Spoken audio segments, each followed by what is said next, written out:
نحمده ونصلي على رسوله الكريم اما بعد فاعوذ بالله من الشيطان الرجيم بسم الله الرحمن الرحيم هل أتى على الإنسان حين من الدهر لم يكن شيئا مذكورا إنا خلقنا الإنسان من نطفة أمشاج نبتليه فجعلناه سميعا بصيرا إنا هديناه السبيل إما شاكرا وإما كفورا إنا أعتدنا للكافرين سلاسل وأغلالا وسعيرا إن الأبرار يشربون من كأس كان مزاجها كافورا إلى قوله تعالى إن هذا كان لكم جزاء وكان سعيكم مشكورا صدق الله العظيم رب اشرح لي صدري ويسر لي أمري واحلل عقدة من لساني يفقهوا قولي اللهم ربنا ألهمنا رشدنا واعذنا من شرور أنفسنا اللهم أرنا الحق حقا وارزقنا اتباعه وأرنا الباطل باطلا وارزقنا اجتنابه اللهم ربنا زدنا إيمانا وهدى وعلما نافعا وعملا صالحا متقبلا اللهم ارحمنا بالقرآن العظيم واجعله لنا إماما ونورا وهدى ورحمة آمین یا رب العالمین۔ سب سے پہلے تو میں اس پر اللہ کا شکر ادا کرتا ہوں کہ اگرچہ میرا پورا ہفتہ لاہور سے باہر سفر میں گزرا ہے اور آج دوپہر ہی کو واپسی ہوئی ہے کراچی سے، اس کے باوجود اللہ تعالیٰ کے فضل و کرم سے ہمارے اس درس کا ناغہ نہیں ہوا۔ اگرچہ تکان بہت شدید تھی، 6 دن بڑے سخت گزرے، خاص طور پر کل کا دن 3 تقریریں ایک دن میں کی ہیں، جس سے کہ کافی اثر ہے، گلے پر بھی آواز متاثر ہے، اس کا آپ کو اندازہ نماز میں بھی ہو گیا ہوگا۔ بہر اللہ سے دعا کر رہا ہوں کہ آج کے درس کا حق ادا کرنے کی توفیق عطا فرمائے۔ ہم نے سورۃ الدہر کے پہلے رکوع کی تلاوت پچھلے ہفتے مکمل کر لی تھی، لیکن آپ کو یاد ہوگا کہ درس صرف 3 آیات کا ہو سکا۔ ان میں سے بھی ایک اہم مضمون تو وہ تھا کہ جو اس سے پہلے 2 دروس میں تفصیلاً زیر بحث آ چکا تھا۔ علم الجنین، ماڈرن ایمبریولوجی کے حوالے سے قرآن مجید نے جو اشارے کیے ہیں یا حوالے دیے ہیں، ان کی صداقت اور ان کا مبنی بر حقیقت ہونا جس طرح مبرہن ہوا ہے، وہ قرآن مجید کی حقانیت کا ایک بہت اہم ثبوت ہے، جس کی طرف اشارہ خود قرآن پاک میں سورہ حامیم السجدہ کے آخر میں آیا ہے۔ سنریہم آیاتنا فی الآفاق وفی انفسہم حتی یتبین لہم انہ الحق۔ اس کے علاوہ جو 2 اہم مضمون پچھلی مرتبہ آیا وہ ہے ہدایت کے اعتبار سے اس کے درجے اور مراحل۔ میں چاہتا ہوں کہ پھر ذہن میں تازہ کر لیں کہ ہدایت کا لفظ اگرچہ بہت عام ہے، لیکن یہ کہ انسان کے حوالے سے اس کے 3 لیول ہمارے سامنے رہنے چاہیے۔ نمبر 1 تو یہ کہ انسانوں کو اللہ تعالیٰ نے ایک جبلی ہدایت بھی عطا فرمائی۔ یہ جبلت یہ ہر تمام حیوانات میں بھی ہے۔ حیوانوں کو اللہ نے یہ علم دیا ہے کہ کیا شے ان کے کھانے کی ہے، کیا شے ان کے کھانے کی نہیں ہے۔ کسی نے انہیں تعلیم نہیں دی ہے۔ شیر کو کسی نے یہ سکھایا نہیں ہے کہ اسے صرف گوشت کھانا ہے، گھاس نہیں کھانا، اور بکری کو کسی جگہ یہ تعلیم نہیں دی گئی کہ اسے گھاس پتے کھانے ہیں، گوشت نہیں کھانا۔ یہ جبلت میں ہے۔ اینیمل انسٹنکٹس، حیوانی جبلتیں، ظاہر بات ہے یہ جبلتیں انسان میں بھی ہیں اور حیوانوں سے قدر اعلیٰ تر سطح پر ہیں۔ چنانچہ حیوانی جبلتوں میں پریزرویشن آف دی سیلف، بقائے ذات، یہ سب سے بنیادی جبلت ہے۔ اپنا تحفظ، بچاؤ، اپنے آپ کو، اپنی زندگی کو برقرار رکھنے کی کوشش۔ اس کے بعد نمبر 2 انتہائی اہم اور قوی جبلت جو ہے انسان کی، وہ بقائے نوع ہے، پریزرویشن آف دی اسپیشیز، نسل چلتی رہے، اسی کے لیے یہ جنسیں ہیں. پھر یہ ایک دوسرے کی طرف کس قدر شدید ایک وہ کشش ہے کہ جو رکھ دی گئی ہے. زُيِّنَ لِلنَّاسِ حُبُّ الشَّهَوَاتِ مِنَ النِّسَاءِ، تمام شہوات میں سے سب سے پہلے جس کا ذکر کیا گیا سورہ آل عمران میں، وَحُبُّ الشَّهَوَاتِ مِنَ النِّسَاءِ وَالْبَنِينَ وَالْقَنَاطِيرِ الْمُقَنطَرَةِ، یہ سب بعد میں آ رہے ہیں. یہ در حقیقت اسی لیے ہے بقائے نو، تسلسل جو ہے وہ برقرار رہے نسل کا. اسی طرح ہرڈ انسٹنکٹ ہے کہ مل جل کر رہنا. یہ جبلتیں ہیں کہ جو انسان میں ہے، اور یہ ابتدائی ہدایت ہے اللہ کی. اس کے بعد انسان کو اللہ تعالیٰ نے علم کی تحصیل کے ذرائع دیے. دو ذرائع وہ ہیں کہ جنہیں ہم کہیں گے ان کا تعلق بھی اس کے حیوانی وجود سے ہے، اگرچہ یہاں بھی دوسرے حیوانات سے اس کی سطح جو ہے بہت اعلیٰ اور عرفہ ہے. وہ ہے علم بالحواس اور علم بالعقل. یہ دونوں چیزیں حیوانات میں بھی موجود ہیں. حواس کے ذریعے سے معلومات حاصل کرنا، اور پھر ان کو جوڑ کر انہیں جمع تفریق کر کے ان سے استنتاج اور استنباط کرتے ہوئے، استدلال کرتے ہوئے مزید حقیقتوں تک انسان کا پہنچنا، چاہے وہ سائنٹیفک میدان میں ہو، چاہے وہ فلسفے کے میدان میں ہو. اس لیے کہ فلسفہ منطق کی بنیاد پر آگے چلتا ہے، اور منطق کی بنیاد بھی مشاہدات پر ہے. ہماری منطق جو ہے اس کا سارا جو ہے صغرا کبرا وہ ہمارے مشاہدات پر مبنی. تو گویا کہ یہ علم بالحواس، علم بالعقل، یہ جمع ہو کر ایک طرف سائنٹیفک نالج اور اس کے نتیجے میں پھر اکتشافات، ایجادات، اس کی طرف انسان گیا. دوسری طرف یہ کہ انسان نے ستاروں سے بھی آگے جو ہے کمندیں پھینکنے کی کوشش کی، حقائق کو جاننے کی، ما وراء الطبیعاتی حقائق کو جاننے کی کوشش عقل سے کی. اس کا نام فلسفہ ہے. یہ تمام چیزیں بھی در حقیقت انسان کے حیوانی وجود سے متعلق ہیں. تیسری شے ہے اصل کے جس کو آج کے دور میں نہیں سمجھا جا رہا، اور جو لوگ کہ مانتے ہیں نبوت کو اور وحی کو، وہ بھی اس کا صرف ایک حصہ جو ہے اس کو مانتے ہیں، وہ وحی نبوت ہے. اکثر و بیشتر اس کے ساتھ جو اس سے کم تر اس کے جو لوور فارمز ہیں ان کا نہ شعور ہے، نہ ادراک ہے، نہ اقرار ہے، نہ اعتراف ہے، بلکہ عجیب عجیب گلعجبیاں جو ہیں وہ دیکھنے میں آئیں گی کہ ان سے احتراز کرتے ہوئے، کنی کتراتے ہوئے، بائی پاس کرتے ہوئے اچھے اچھے معقول لوگ جو ہیں بڑی ہی طفلانہ اور بچگانہ باتیں کرتے ہیں. یہ تیسرا ہے در حقیقت جو ہدایت کا درجہ ہے. اب اس کے لیے لفظ آپ جبلت کا استعمال نہیں کریں گے، فطرت کا استعمال کریں. اس فطرت کا تعلق انسان کے اس روحانی وجود سے ہے، وَنَفَخْتُ فِيهِ مِن رُوحِي، جس کا تعلق ذات باری تعالیٰ کے ساتھ ہے.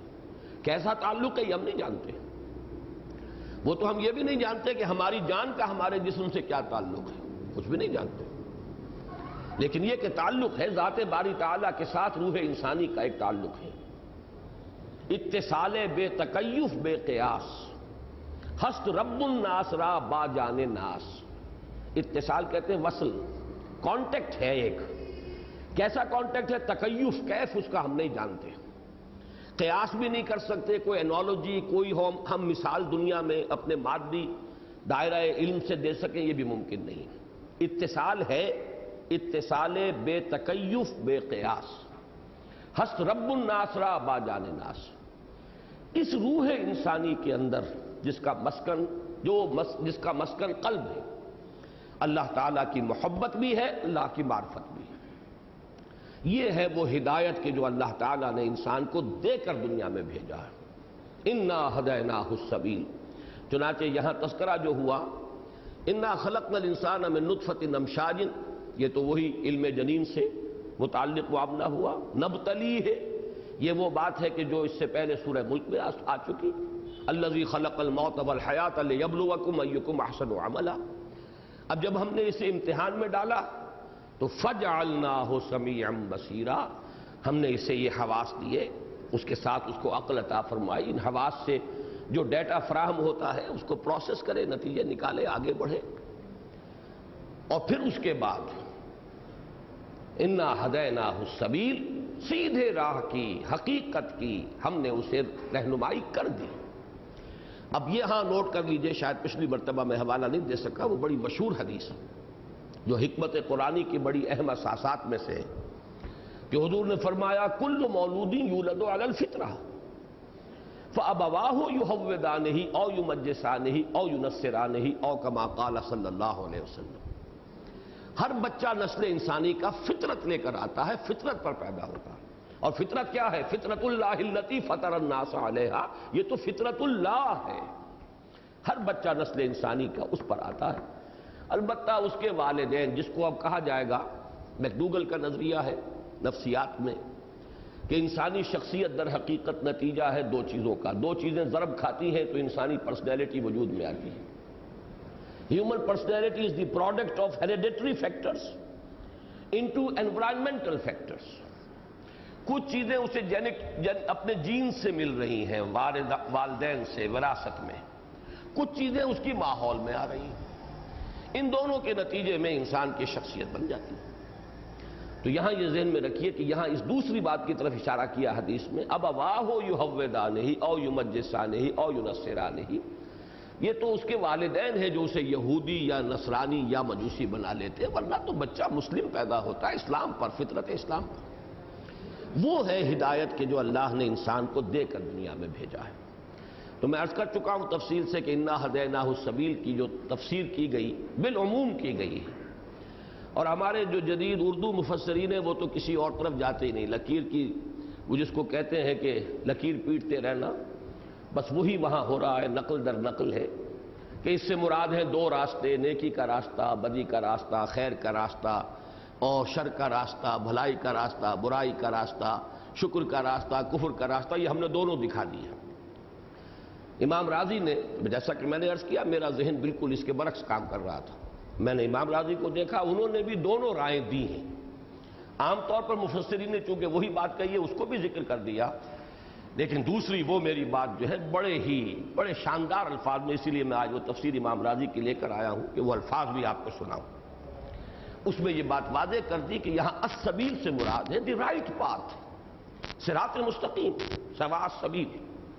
میں نے تو جب قرآن مجید میں، الحمدللہ کہ وہ کتاب ہمارے پاس ہے، المعجم المفرس لالفاظ القرآن الکریم، الفاظ کی فہرست ہمارے پاس اب موجود ہے.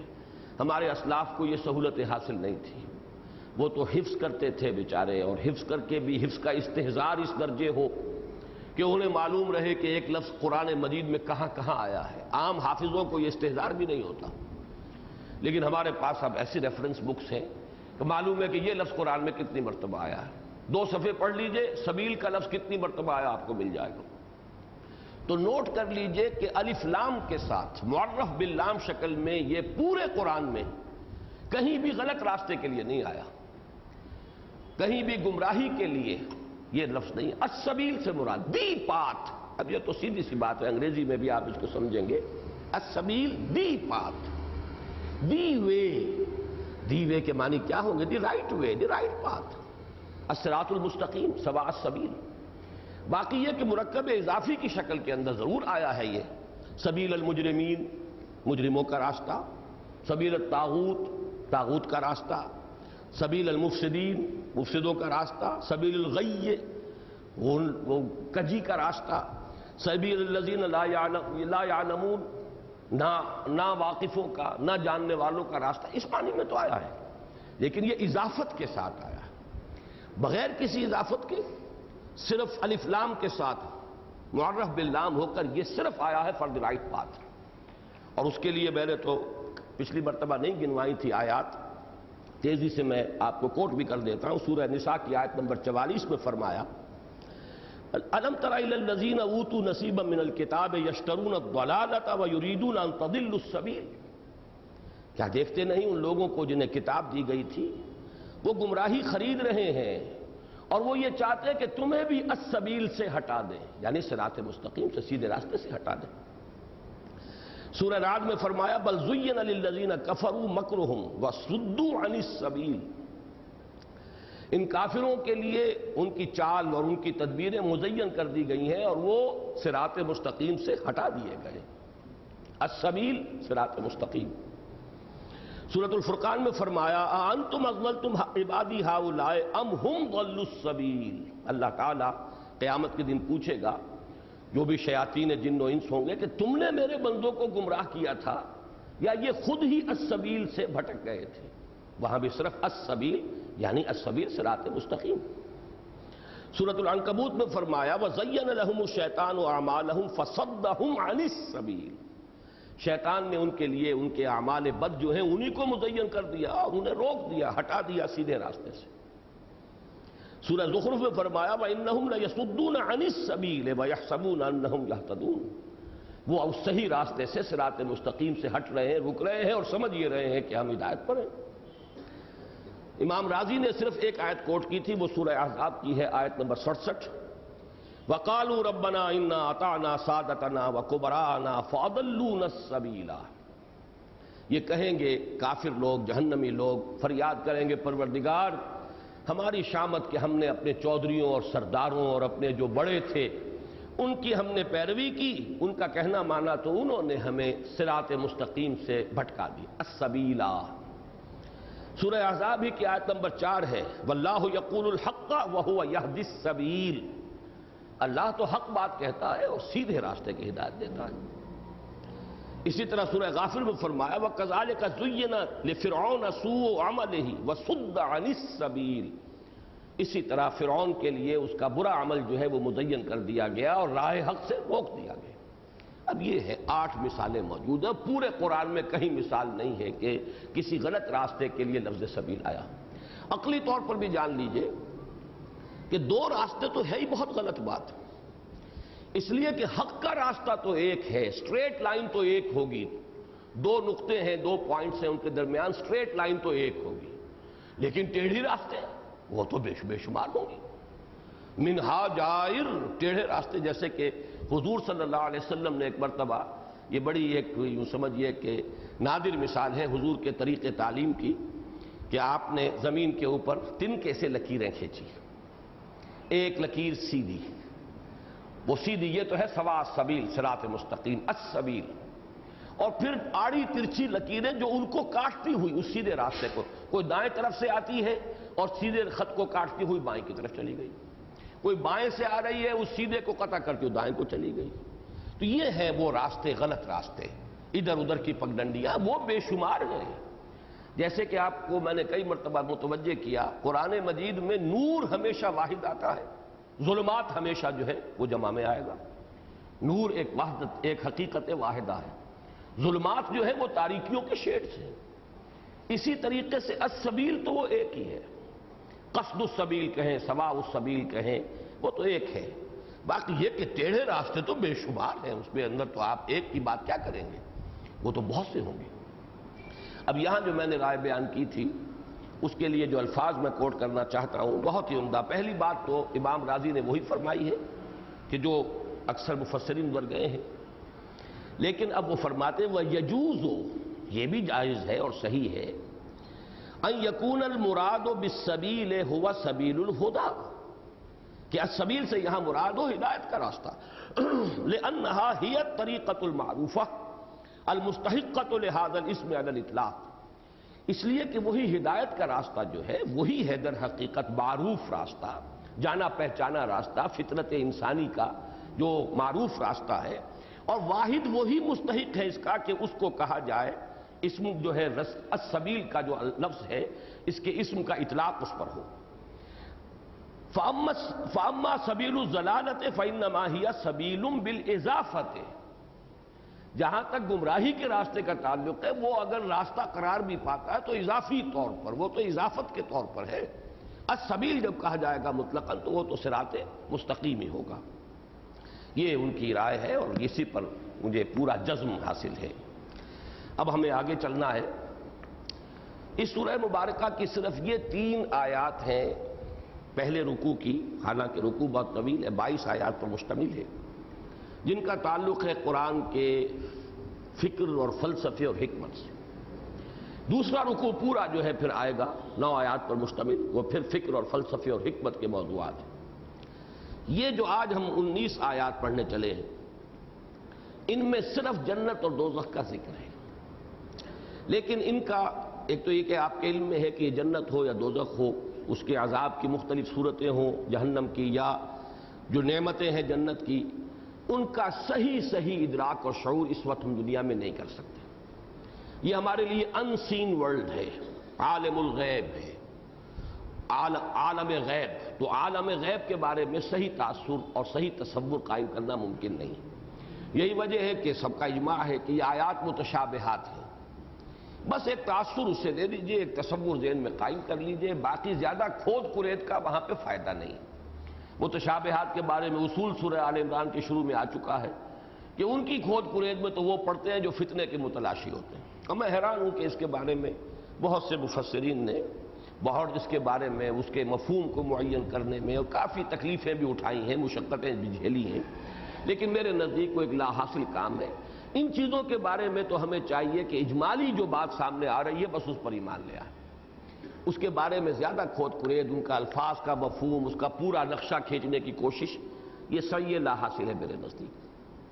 البتہ اصل بات سمجھ لیجئے، اور وہ ہے اب وہ نظم قرآن کے حوالے سے کہ سورہ قیامہ اور سورۃ الدہر کا جو یہ حصہ ہے، اس میں جو نسبت زوجیت ہے، اس نسبت زوجیت کے لیے میں نے کل پچھلی مرتبہ الفاظ استعمال کیے تھے. ایک ریسیپروکل ریشو ہوتی ہے، ریسیپروکل نسبت.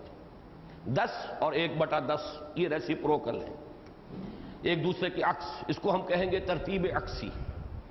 دوسری ہوتی ہے کمپلیمنٹری، دو چیزیں مل کر کسی شے کو مکمل کر رہی. تو قرآن مجید کی جن صورتوں میں یہ نسبت زوجیت ہوتی ہے اس میں آپ کو یہ دونوں چیزیں ملیں گی.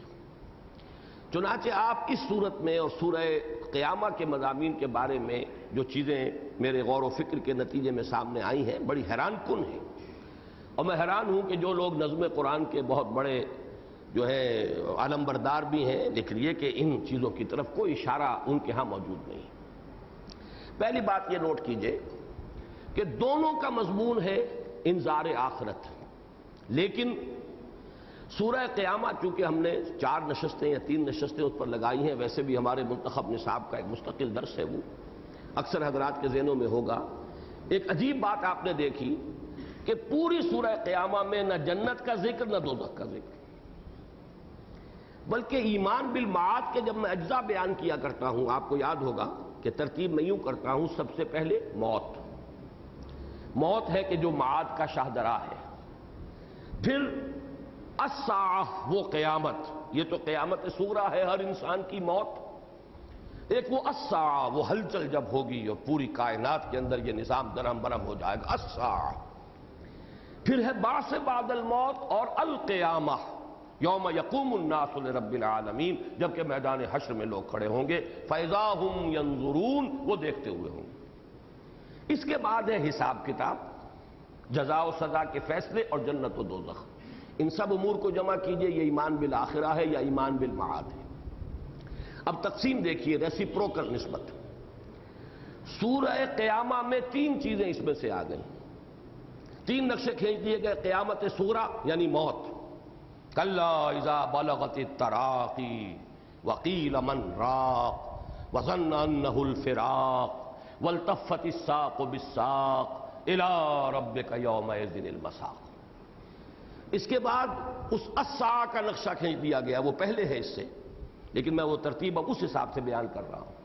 فَإِذَا بَرِقَ الْبَصَرُ وَخَسَفَ الْقَمَرُ وَجُمِعَ الشَّمْسُ وَالْقَمَرُ يَقُولُ الْإِنسَانُ يَوْمَئِذٍ أَيْنَ الْمَفَرُّ كَلَّا لَا وَزَرَ إِلَى رَبِّكَ يَوْمَئِذٍ الْمُسْتَقَرُّ.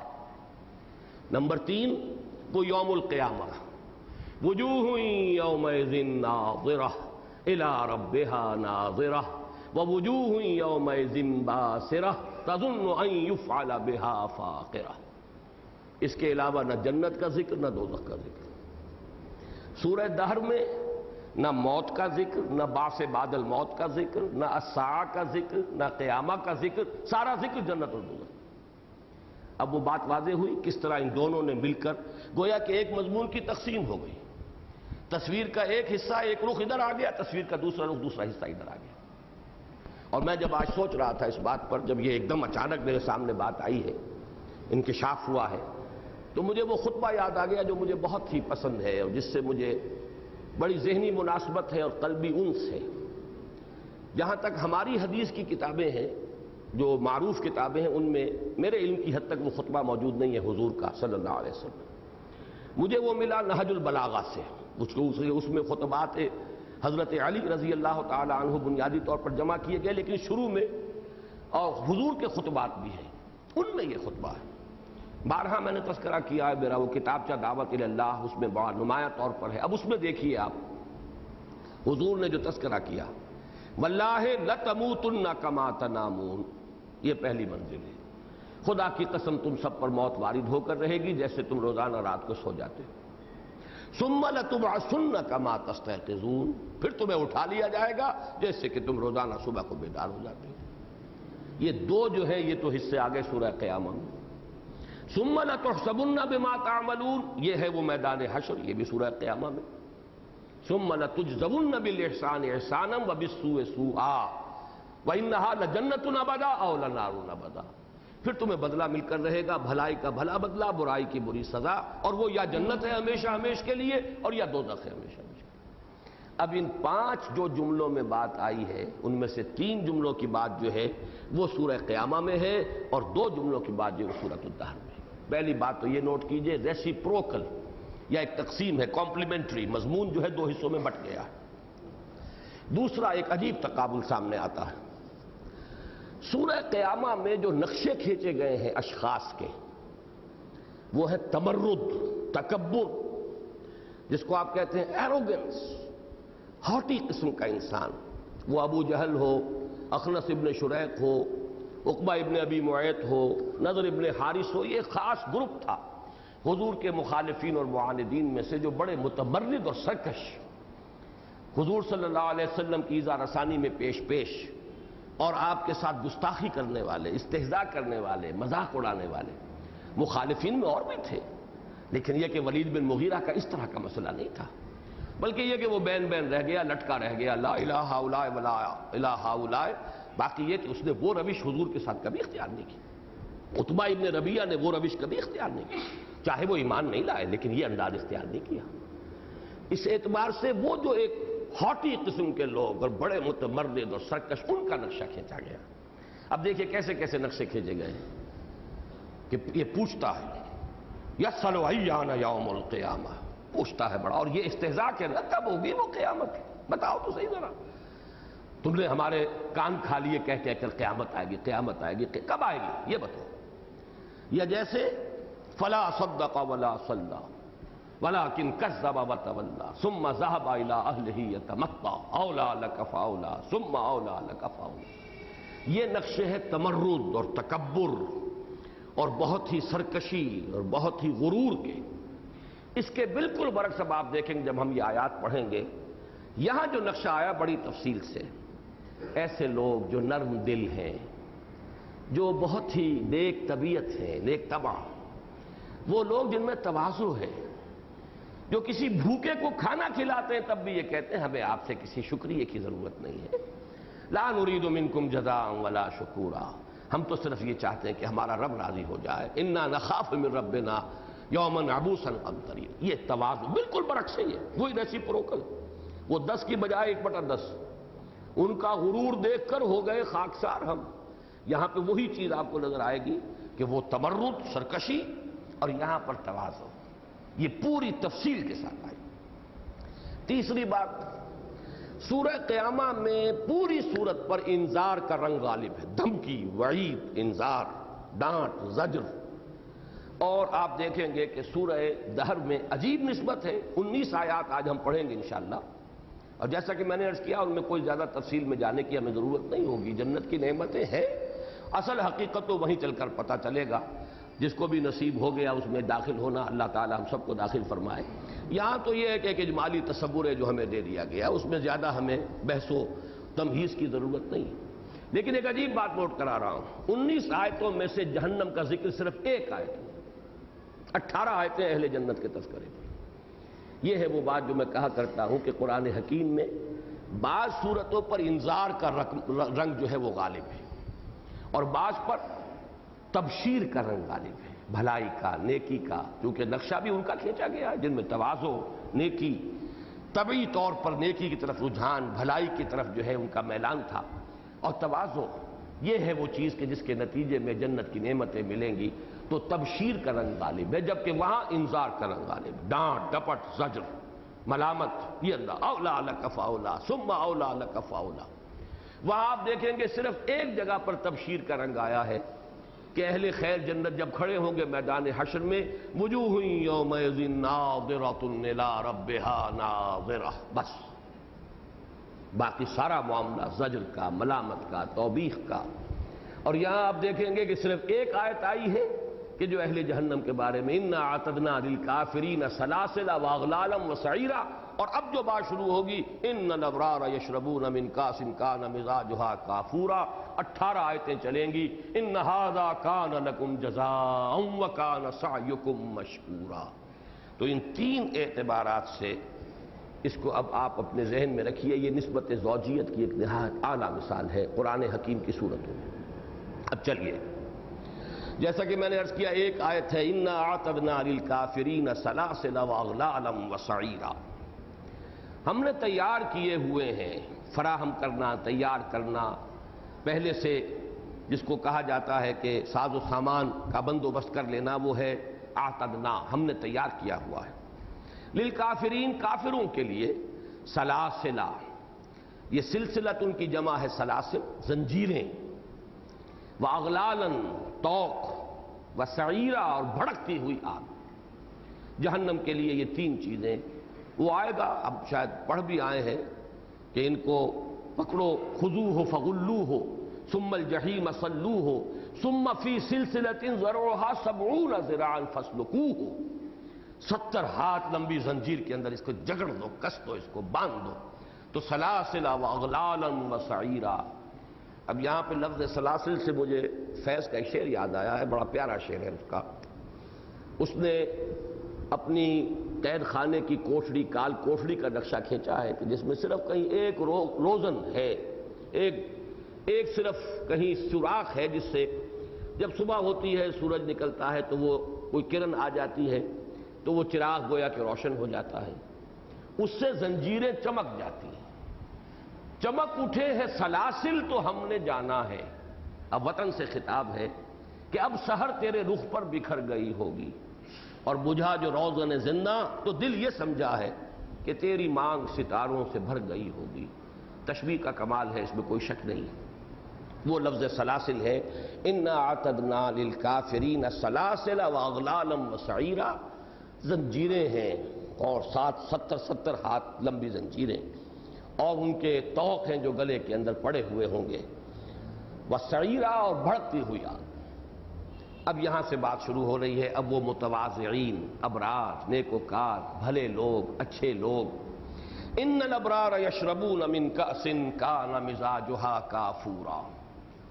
ابرار جمع ہے بر کی، بر اور بر یہ مادہ ایک ہی ہے۔ بر نیکی کو کہتے ہیں، بھلائی، خیر۔ اس میں مولانا اصلاحی صاحب نے خاص طور پر وفاداری اور ایفائے عہد کا مفہوم جو ہے بیان کیا ہے کہ اس میں خاص طور پر شامل ہے۔ میرا اندازہ یہ ہے کہ اس کی بجائے اس کا جو اصل مادہ ہے بر، بحر کے مقابلے میں بر آتا ہے۔ سمندر میں جب انسان ہوتا تھا، اور آج بھی چاہے کتنے بڑے بڑے جہاز ہوں، بہرحال جہاز ہچکولے لیتا ہے، طبیعت جو ہے اس میں ایک بے چینی سی رہتی ہے، یو آر ویری انشور، وہ انسرٹن سا ایک ماحول جو ہے وہ رہتا ہے۔ جیسے ہی خشکی پر پاؤں رکھا، کیونکہ فرم ہے زمین اب نیچے، تو ایک اطمینان کی سی کیفیت پیدا ہوتی ہے۔ یہ اطمینان قلب جو ہے در حقیقت بر کا اصل جو خلاصہ ہے، حاصل ہے، اس میں جس شے کی طرف اشارہ کیا جا رہا ہے وہ دل کا سکون اور اطمینان۔ نیکیوں سے انسان کو اس کے قلبی سکون حاصل ہوتا ہے، ایک باطنی راحت کا احساس ہوتا ہے۔ چنانچہ وہ آیا بر کے درس کے ضمن میں بہت سے حضرات کے علم میں ہوگا، 10ویں جماعت میں جو ایک نظم پڑھی تھی چیریٹیز، میں اس کا حوالہ دیا کرتا ہوں، خیرات، چیریٹیز، اچھے کام۔ Charities that soothe and heal and bless are scattered over the feet of man like flowers۔ اب یہ جو ہے کہ نیکیاں انسان کے قدموں میں پھولوں کی طرح، جو چاہے پھول کھلے ہیں گلشن گلشن، لیکن اپنا اپنا دامن جو چاہے اپنے دامن بھر لے۔ لیکن charities that soothe and heal and bless، اس بھلائی، نیکی، خیرات، کسی کے ساتھ کسی کی تکلیف کو رفع کرنا، اس سے نہ صرف یہ کہ اس کے زخم مندمل ہوتے ہیں، آپ کو اپنے دل کے اندر بھی ٹھنڈک محسوس ہوگی، آپ کو راحت محسوس ہوگی۔ اگر کسی وقت ایک ہی روٹی ہو آپ کے پاس اور آپ اس کو شیئر کریں کسی دوسرے بھوکے کے ساتھ، تو واقعہ ہے کہ پوری روٹی کھا کر جو ایک انسان کو ایک یوں سمجھیے کہ مادی جو اس کو کچھ حاصل ہوگا سہارا، اس سے کئی لاکھ گنا قیمتی وہ شے ہے کہ وہ آدھی روٹی کسی کو دے کر جو ٹھنڈک اور جو خوشی محسوس ہوگی، روح انسانی جو ہے وجد میں آتی ہے۔ یہ ہے وہ چیز کہ پھر اللہ تعالیٰ بھی فرشتوں کے سامنے پھر اللہ تعالیٰ فرماتے ہیں یہ ہمارے بندے ہیں۔ تم نے کہا تھا کہ یہ صرف خونریزی کرے گا اور یسفک الدماء، لیکن یہ کہ تم نے دیکھا کہ میرے بندے وہ بھی ہیں کہ جو بھوک میں چاہے وہ خود جو ہے فاقے کی حالت میں ہو، پھر بھی وہ کوئی حیوان جو ہے شیئر کرنے کے لیے تیار نہیں ہوگا، یہ صرف انسان میں، اس لیے کہ انسان میں صرف جبلت نہیں ہے، فطرت بھی ہے۔ انسان صرف عالم مادی کی مخلوق نہیں ہے، وہ روحانی عالم سے بھی اس کا ایک تعلق ہے۔ تو ابرار اصل میں وہ ہیں کہ جن کے اندر وہ نیکی، خیر، بھلائی، دل کے اندر جو ہے وہ ایک جذبہ، دوسروں کی تکلیفوں کو بانٹنے کا ایک مادہ موجود ہو۔ ان الابرار یشربون من کاس، ظاہر بات ہے کہ اس کے اندر وہ چیز بھی خود شامل ہوگی کہ وہ عہد کیا ہے تو ایفائے عہد ہو، اور ویسے یہ کہ پورا دین جو ہے لفظ عہد کے اندر بھی آ جاتا ہے۔ ہمارا ایک عہد ہے جو اللہ سے ہم نے کیا تھا، وہ روح کا عہد ہے۔ الست بربکم قالوا بلی، اس وقت ہم اس جسد کے ساتھ نہیں تھے، ہم نے عہد کیا تھا۔ ہماری فطرت یہ، ہماری روح یہ عہد کر کے آئی۔ ایک عہد ہم وہ ہے جب ہم ایمان لاتے ہیں تو عہد کرتے ہیں، یہ میثاق ہے، یہ بھی اللہ کے ساتھ ایک معاہدہ ہے۔ تو بندوں کے ساتھ بھی جو معاہدے ہیں ہمارے، چاہے وہ لکھے ہوئے ہوں چاہے نہ لکھے ہوئے ہوں، چاہے وہ جو باقاعدہ واضح طور پر معاہدہ کیا گیا ہو، چاہے یہ کہ امپلائڈ ہو۔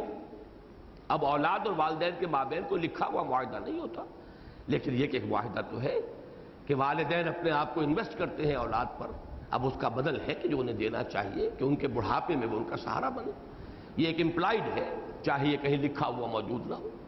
بہرحال یہ عہد کے لفظ میں بھی وہ ساری چیزیں ہیں، لیکن لفظ بر جو ہے وہ اپنی اصل حقیقت کے اعتبار سے بر و بحر، قرآن مجید میں بار بار یہ تمثیل آئی ہے۔ جب تم سمندر میں ہوتے ہو، ہمیں پکارتے ہو، چیختے ہو، چلاتے ہو، کوئی موج آ جاتی ہے، پھر تم مخلصین لہ الدین، اللہ ہی کے ساتھ اپنا عہد اور اسی کے ساتھ جو ہے سارا قول و قرار تازہ کرتے ہوئے دعائیں کرتے ہو۔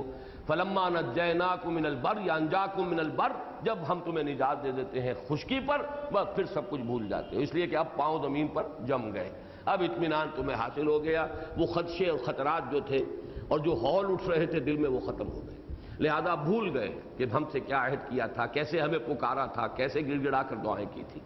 تو اصل میں یہ لفظ بر اور اسی سے یہ بر اور بر پھر اس سے بنا ہے۔ تو ان الابرار یشربون من کاس، وہ پئیں گے ایک ایسے پیالے سے، اور پیالہ کاس جو ہے، جام کہیں اسے، ساغر کہیں، پیالہ کہیں، اب جو کہیں وہ تو جب وہاں آئے گا تو معلوم ہوگا کیسا کاس ہوگا وہ۔ اور اس میں کان، اچھا مراد یہاں پہ کیا ہے؟ پیالے کو کوئی نہیں پیتا، پیالے سے مراد ہے وہ مشروب جو اس میں ہے۔ میں جان بوجھ کر لفظ شراب استعمال نہیں کر رہا، مشروب کہیے نا، پینے کی شے ہے، اس کے لیے لفظ شراب بھی ہے، لیکن شراب بھی عربی زبان میں تو اصلاً کہتے ہیں پینے کی شے کو۔ اب یہ کہ ایک شراب وہ ہے کہ جو معروف ہے، اس کا بھی قرآن مجید میں خبر کا لفظ بھی آیا ہے کہ شراب سے جو سرور پیدا ہوتا ہے انسان میں، تو اللہ تعالیٰ جو مشروب دے گا جنت میں، اس سے سرور آئے گا، لیکن وہ سرور ایسا ہوگا کہ لا غول فیہا، کہ نہ اس سے کہ کوئی جو ہے سر کو چکر آئیں گے، نہ وہ بہکیں گے، نہ بکواس کریں گے۔ دنیا کی شراب جو ہے وہ تو ان تمام چیزوں کے ساتھ ہے، وہ ہوگی تو شراب، سرور اس کے اندر ہوگا، لیکن یہ کہ ان تمام جو اس کے اثرات بد ہیں وہ ان سے بالکل پاک اور صاف ہوگی۔ پئیں گے ایک ایسے پیالے سے، کان مزاجھا کافورا، جس میں ملونی ہوگی، مزاج امتزاج، ملا دینا، چونکہ عام طور پر شراب کو پیتے ہوئے کوئی چیز اس میں شامل کرنا، مختلف اس کے اندر فلیورز پیدا کرنا، یہ بھی اب میں تو چونکہ اس کوچے کا مسافر نہیں، مجھے معلوم نہیں، لہذا یہ باتیں سنی سنائی جو میں نے تفسیروں میں پڑھی ہیں وہی صرف دہرا رہا ہوں۔ کافور کا ہوگا، اب اس پر بڑی بحث کی گئی ہے، اب کافور تو کوئی اچھی شے نہیں ہوتی، اس کا ذائقہ جو ہے وہ تلخ ہوتا ہے، تو اب وہ مفسرین نے بحث کی ہے کہ کافور والی ٹھنڈک تو ہوگی لیکن تلخی نہیں ہوگی، ٹھیک ہے، لیکن یہ کہ اب وہ کافور کون سا کافور ہوگا؟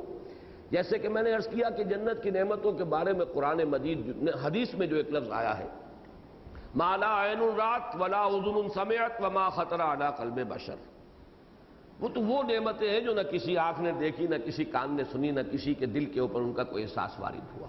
بہرحال شکلیں ہوں گی، متشابہ تو ہوں گی وہ دنیا کی نعمتوں سے، لیکن اپنی حقیقت اور ماہیت کے اعتبار سے بالکل مختلف چیزیں ہوں گی۔ کان مزاجھا کافورا، اس میں ملونی ہوگی کافور کی۔ عین یشرب بہا عباد اللہ یفجرونہا تفجیرا، اور یہ کافور کیا ہے؟ یہ ایک چشمہ ہے۔ عینن جو ہے یہاں پر یہ بدل کے طور پر آیا ہے، کافور کا بدل، یہ ایک چشمہ ہے۔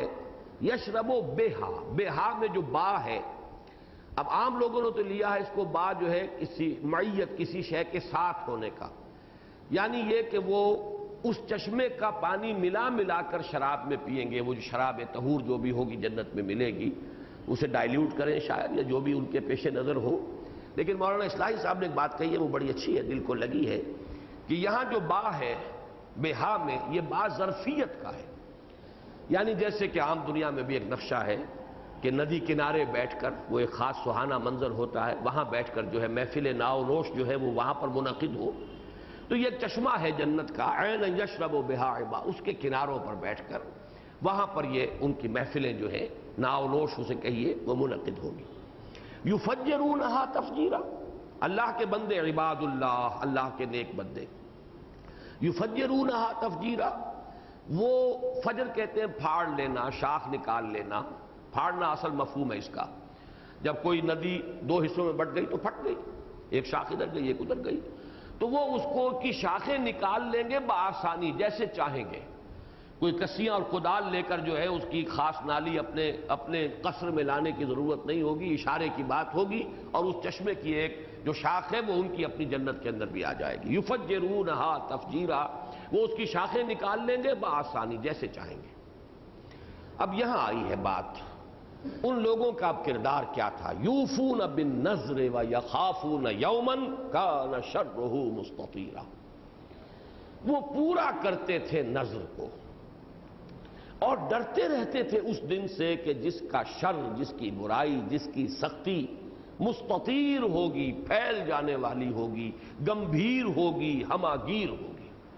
یہ ان کی ایک کیفیت ہے باطنی، خوف، اللہ تعالیٰ کے محاسبے کا خوف، قیامت کے دن کا خوف، وہ خوف جس کے بارے میں ہمیں ملتا ہے کہ حضرت ابو بکر فرمایا کرتے تھے، کاش کہ میں گھاس کا ایک تنکا ہوتا جو جلا دیا جاتا ہے اور پھر اس کا وجود نہیں ہوتا، اس کا کوئی محاسبہ نہیں ہوگا، کاش کہ میں درختوں پہ چہچہاتی ہوئی چڑیا ہوتا جس سے کوئی حساب کتاب نہیں ہوگا۔ یہ جو خوف ہے اس دن کا، یہ جو ہے بڑے سے بڑے انسان کے دل سے نہیں نکلنا چاہیے۔ اگر ابو بکر صدیق کے دل سے نہیں نکلا تو تاب دیگراں چہ رسد کس کو وہ مقام حاصل ہوگا کہ وہ اس دن کا خوف جو ہے۔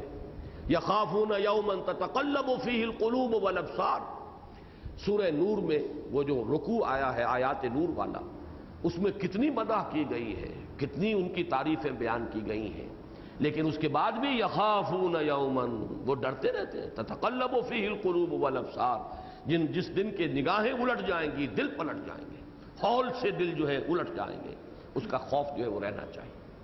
تو فرمایا وہ ڈرتے رہتے تھے، یخافون یوما کان شرہ مستطیرا، اس کی جو سختی ہے وہ تو وہ لوگ بچائے لیے جائیں گے، جو اللہ کے خاص بندے ہوں گے وہ بچا لیے جائیں گے، جیسے کہ بعض احادیث میں آتا ہے کہ اللہ تعالیٰ انہیں خاص اپنے عرش کے سائے تلے جو ہے وہ جگہ دے گا، جیسے ہم پڑھائے ہیں کہ وہ تو دیدار خداوندی کی لذت سے بہرہ ہو رہے ہوں گے، ان کے چہروں پر تو نظرتم و سرورا، وہ جو ناظرتن ہم نے دیکھا ابھی، وجوہ یومئذ ناظرۃ الی ربہا ناظرہ، اور تعرف فی وجوہہم من نظرۃ النعیم، نعمتوں میں جیسے کہ نعمتوں میں پلے ہوئے لوگ ہوتے ہیں، ان کے چہرے پھول جیسے ہوتے ہیں، کھلے ہوئے ہوتے ہیں، شاداب ہوتے ہیں، تر و تازہ ہوتے ہیں، ایسے ہوں گے۔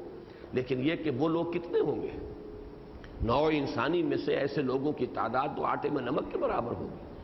اکثر و بیشتر نوع انسانی جو ہے وہ تو جیسا کہ قرآن مجید کہتا ہے، ان تطع اکثر من فی الارض یضلوک عن سبیل اللہ وما یؤمن اکثرهم باللہ الا وهم مشرکون، یعنی ایک تو وہ لوگ ہیں جو اللہ کو مانتے ہی نہیں، جو مانتے بھی ہیں تو ان کی اکثریت وہ ہے جو کسی نہ کسی نوع کے شرک میں ملوث ہو کر مانتی ہے۔ خالص توحید کے ساتھ اللہ کو ماننا کس کس کو نصیب ہوتا ہے؟ کتنے لوگ ہوں گے وہ؟ تو اکثر و بیشتر کا حال تو وہی ہوگا۔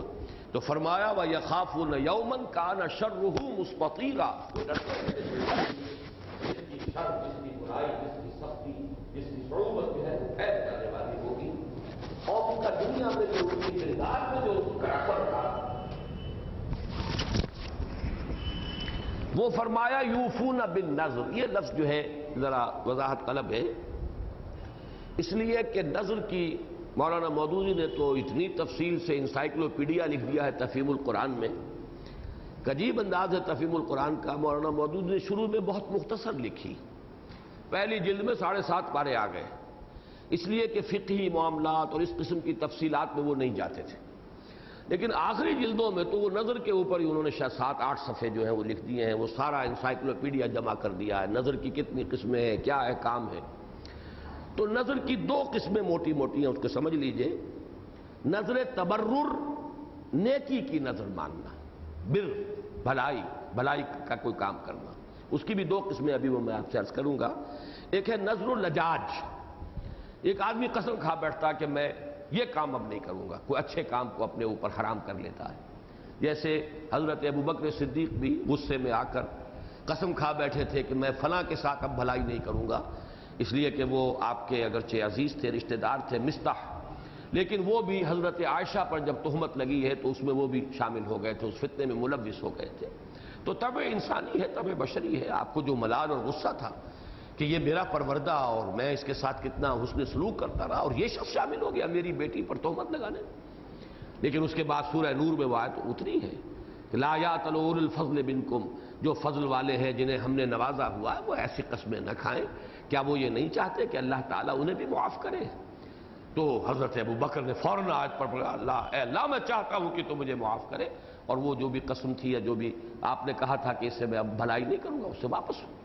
تو ایک ہے کہ کوئی انسان کسی اچھے کام سے رکنے کی قسم کھا بیٹھے، وہ تو نظر لجاج ہے، اس کا تو یہاں پہ سرے سے کوئی تذکرہ ہے ہی نہیں، خام خواہ اس پر بھی کئی صفحے وہاں لکھ دیے گئے، وہ تو جیسا کہ میں نے عرض کیا وہ انسائکلوپیڈیا ہے نظر کے موضوع پر۔ البتہ نظر تبرر 2 قسم کی ہے۔ ایک نظر یہ ہوتی ہے، نظر کے اصل لفظی معنی عہد کر لینا، ایک شخص عہد کرتا ہے میں یہ کام کروں گا، یہ خیر کروں گا، یہ بھلائی کروں گا، اتنے نفل روزانہ پڑھا کروں گا، ہفتے میں اتنے روزے نفلی رکھا کروں گا، اب اس میں کوئی اور شرط ورط نہیں ہے، یہ بہت عمدہ نظر ہے، یہ تو بھلائی کے کام کے لیے ہے، اس کو بھی پورا کرنا بہت ضروری ہے۔ اس کو جب انسان اگر پورا نہیں کرے گا تو گویا کہ وہ اپنے ساتھ خیانت کر رہا ہے۔ یہ بالکل وہ الفاظ ہیں کہ جو سورہ بقرہ میں آئے ہیں، علم اللہ انکم کنتم تختانون انفسکم، اللہ کے علم میں ہے کہ تم اپنے آپ سے خیانت کر رہے تھے۔ ظاہر بات ہے کہ انسان کے اندر ایک قوت ارادی ہے جو اللہ نے اسے دی ہے، وہ قوت ارادی پھر ضعیف ہو جاتی ہے، آپ نے ایک ارادہ کیا اور پھر اس ارادے کے اوپر آپ کاربند نہیں رہ سکے، تو گویا کہ آپ کی قوت ارادی جو ہے وہ کمزور ہوئی، اب یہ اور کمزور ہو جائے گی۔ تو جب آپ نے کسی خیر کا ارادہ کیا ہو، کسی نیک کام کا ایک عہد کر لیا ہو، اب اس کو پورا کرنا چاہیے، یہ ایفائے عہد، یہ در حقیقت تربیت ہے آپ کی قوت ارادی کی، اس کے اندر طاقت پیدا ہوگی، وہ بڑے سے بڑے کام جو ہے اس کے لیے اپنے اندر استعداد پیدا کرے گی۔ ایک نظر تبرر کے اندر یہ بھی ہوتا ہے، یہ کچھ شرطیہ سی بات ہوتی ہے، اگر میرا یہ کام ہو جائے تو میں اتنے مسکینوں کو کھانا کھلاؤں گا، اور اگر میرا اتنا کام ہو جائے تو میں یہ کام کر دوں گا، صدقہ کروں گا، خیرات کروں گا، اس کا بھی پورا کرنا لازم ہے۔ اس کے ضمن میں متعدد احادیث ہیں جو مولانا مودودی نے کوٹ کی ہیں، میں نے نوٹ نہیں کی ہیں یہاں پر، آپ حضرات رجوع کر لیجئے گا، اور اس میں وہ بالکل میرے ذہن کے مطابق بات ہے کہ حضور نے فرمایا ہے کہ وہ تو جو کچھ اللہ تعالیٰ کی تقدیر ہے وہ تو پوری ہو کر رہتی ہے، البتہ ایسی نظروں کے ذریعے سے اللہ تعالیٰ کسی بخیل کے مال میں سے غریبوں کے لیے کچھ نکلوا لیتا ہے۔ یہ چیز در حقیقت بہت ہی یوں سمجھیے کہ مہاجنی قسم کی ذہنیت ہے، اللہ یہ کام کر دے تو میں یہ کروں گا، میری فلاں ضرورت پوری ہو جائے تو میں مسکینوں کو کھانا کھلاؤں گا، یہ کوئی اچھی ذہنیت نہیں ہے، گھٹیا ذہنیت ہے۔ اللہ کے ساتھ یہ کیا معاملہ کرتے ہو؟ اللہ کے ساتھ تو اگر کوئی خیر کا کام کرنا ہے تو اپنے طور پر کرو، بھلا کام کرو، اور ویسے مانگو اس سے، اس نے کب کہا ہے کہ میں مجھ سے مانگنا جو ہے یہ کوئی برا کام ہے یا کوئی میرا دروازہ بند ہے، بلکہ وہاں تو یہ ہے کہ اللہ سے نہ مانگا جائے تو وہ ناراض ہوتا ہے، اور انسانوں سے مانگا جائے تو ان کے اوپر ان کی طبیعت پر گرانی محسوس ہوتی، کیوں مجھ سے مانگا۔ اچھے سے اچھے آدمی پر بھی ایک دفعہ ضرور انقباض آتا ہے کہ خام خواہ اس نے مجھے امتحان میں ڈال دیا یہ سوال کر کے، یہ دستے سوال میرے سامنے دراز کر کے۔ لیکن اللہ تعالیٰ سے اگر نہ مانگا جائے تو اللہ ناراض ہوتے ہیں، تو مانگو ان سے۔ اب یہ خام خواہ جو ہے وہ اس میں معاذ اللہ میں یہ لفظ استعمال کر رہا ہوں، اللہ تعالیٰ کو بھی رشوت دینے کی کوشش جو ہے یہ بڑی گھٹیا ذہنیت ہے، اور مجھے بالکل اس کی جو ہے ان احادیث کے اندر توثیق ملی ہے کہ جو مولانا مودودی نے کوٹ کی ہیں کہ یہ بھی صرف اللہ تعالیٰ در حقیقت اس ذریعے سے بخیل کے مال میں سے کچھ غریبوں کے لیے نکلوا لیتا ہے۔ اچھا، اس میں کچھ اور بھی آگے لوگ ہیں، وہ نظر بھی مانیں گے تو نفلوں کی مانیں گے، وہ غریب کا کام پھر بھی نہیں ہوگا، وہ اتنی نفلیں پڑھ لوں گا اور اتنے روزے رکھ دوں گا، اس میں جو ہے اور یہ کہ کسی بھلائی کے کام کا نہیں۔ یہ چیزیں در حقیقت کسی دور میں جبکہ پوری شریعت نہیں آئی تھی، حقوق العباد معین نہیں تھے، سارا ہمارے سامنے نظام نہیں تھا، تو دینی جو مزاج ہے اس کے اندر نظر کی بڑی اہمیت تھی۔ ہمارے دین میں اب نظر کی وہ اہمیت رہی نہیں ہے، تاہم جو بھی نظر انسان مان لے، چاہے وہ مشروط ہے، خیر کے کام جو ہے اس کا ایک عہد کیا، ارادہ کیا ہے، یہ بھی ایک عہد ہے، ان العہد کان مسئولا، اپنا اس عہد کو پورا کرو، ورنہ تمہاری اپنی قوت ارادی جو ہے اس کی شکست و ریخت ہو جائے گی، اس میں اور ذوق پیدا ہو جائے گا، اس کا نقد جو ہے سزا دنیا میں مل جائے گی۔ اور یہ کہ اگر کوئی ایسا کیا بھی ہے تو حرام بہرحال نہیں ہے، یہ مجھے اس سے ایک مزاجی مناسبت نہیں، اور مجھے جو ہے اس سے سپورٹ مل گئی ان احادیث سے کہ جو مولانا مودودی نے جن کا حوالہ دیا، اور متعدد احادیث ہیں کہ اس میں در حقیقت کسی بخیل کے مال میں سے اللہ تعالیٰ کچھ نکلوا لیتا ہے غریبوں کے لیے، اس کا ایک ہیلہ اللہ کی طرف سے یہ بن جاتا ہے۔ بہرحال وہ ہے کہ اس کی ایفا اس کا بھی بہت ضروری ہے، اگر آپ نے عہد کیا ہے۔ یوفون بالنذر ویخافون یوما کان شرہ مستطیرا ویطعمون الطعام علی حبہ مسکینا ویتیما واسیرا، اور کھانا کھلاتے ہیں وہ علی حبہ، اس پر ہم بڑی مفصل بحث جو ہے آیت البر کے درس میں کرتے ہیں کہ علی حبہ کا ایک ترجمہ کر دیا جاتا ہے اللہ کی محبت میں، یہ صحیح نہیں ہے، اس اعتبار سے بھی صحیح نہیں ہے کہ علی مخالفت کے لیے آتا ہے، علی الرغم، اس کے علی الرغم یہ ہو رہا ہے، تو اس اعتبار سے آپ نوٹ کیجئے کہ در حقیقت علی مخالفت کے لیے، علی حبہ یعنی کھانا انسان کو خود محبوب ہو، جس کو کہا گیا ہے سورہ بلد میں فَكُّ رَقَبَةٍ أَوْ إِطْعَامٌ فِي يَوْمٍ ذِي مَسْغَبَةٍ يَتِيمًا ذَا مَقْرَبَةٍ أَوْ مِسْكِينًا ذَا مَتْرَبَةٍ، جب اپنے لالے پڑے ہوئے ہوں، قحط ہو، اپنا بھی معلوم ہو رہا ہو کہ سٹاک ختم ہو رہا ہے، اپنے لیے اندیشے ہیں، اس وقت بھی اگر انسان جو ہے بھوکوں کو کھانا کھلاتا ہے تو یہ ہے نیکی کا کام، جبکہ وہ رزق اسے خود محبوب ہو۔ ایک کروڑ پتی ہے، ارب پتی ہے، اس نے کوئی ایک لنگر کھول دیا ہے، اس کی کوئی قدر و قیمت اللہ کی نگاہ میں نہیں، اصل تو اس کی ہوگی جبکہ خود اس کے اندر جو ہے احتیاج ہو، اور اپنی اس احتیاج یوسرون علی انفسہم ولو کان بہم خصاصہ، چاہے خود انہیں تنگی ہو اور ضرورت ہو اور احتیاج ہو، پھر بھی وہ اپنی ضرورت پر دوسروں کی ضرورتوں کو ترجیح دیں، یہ ہے خیر کا کام، یہ ہے نیکی کا کام۔ تو فرمایا وَيُطْعِمُونَ الطَّعَامَ عَلَىٰ حُبِّهِ، ویسے بھی طعام جو ہے مال ہے، مال انسان کو طبعی طور پر محبوب ہے، میں لفظ فطری یہاں استعمال نہیں کر رہا، طبعاً جبلی طور پر۔ زُيِّنَ لِلنَّاسِ حُبُّ الشَّهَوَاتِ مِنَ النِّسَاءِ وَالْبَنِينَ وَالْقَنَاطِيرِ الْمُقَنطَرَةِ مِنَ الذَّهَبِ وَالْفِضَّةِ وَالْخَيْلِ الْمُسَوَّمَةِ وَالْأَنْعَامِ وَالْحَرْثِ، یہ تمام چیزیں انسان کو طبعاً یہ محبوب ہیں، تو ان کے محبوب ہونے کے علی الرغم اس کے باوجود وہ کھلاتے ہیں کس کو؟ مسکینم و یتیمم و اسیرا، مسکین کو بھی، یتیم کو بھی، اور کسی قیدی کو بھی۔ اس آیت کے حوالے سے ہمارے ہاں ایک روایت، حالانکہ اس کا کوئی سند کا درجہ نہیں ہے، لیکن یہ کہ اس کے اوپر چونکہ سرنامے پر حضرت عبداللہ ابن عباس کا نام آ گیا ہے، حضرت عبداللہ ابن عباس رضی اللہ تعالی عنہما سے مروی ہے، ویسے آگے کوئی سند نہیں موجود صحیح ایسی کہ جس کو کوئی قابل اعتنا ہو، لیکن وہ قصہ اتنا ہمارے ہاں عام ہوا ہے اور اس کو اس طرح بیان کیا گیا ہے کہ معلوم ہوتا ہے کہ شاید اس آیت کی تفسیر صرف وہی واقعہ ہے۔ حالانکہ کوئی تعلق اس سے نہیں۔ یہ آیت، یہ پوری صورت مکی ہے، وہ واقعہ جو بیان کیا جاتا ہے وہ مدنی دور کا بھی کوئی آخری زمانہ ہو سکتا ہے۔ واقعہ یہ حضرت علی کی منقبت میں بیان ہوتا ہے رضی اللہ تعالی عنہ، کہ ایک موقع پر حضرات حسنین رضی اللہ تعالی عنہما، حضرت حسن حضرت حسین دونوں بیمار ہو گئے شدید، تو حضور بھی عیادت کے لیے آئے، کچھ اور صحابہ بھی آئے۔ ان میں سے کسی نے کہہ دیا کہ کچھ نظر مانو، کچھ خیر کا کچھ ارادہ کرو تاکہ اللہ تعالیٰ شفا دے دے۔ وہ نظر مان لی، شفا ہو گئی۔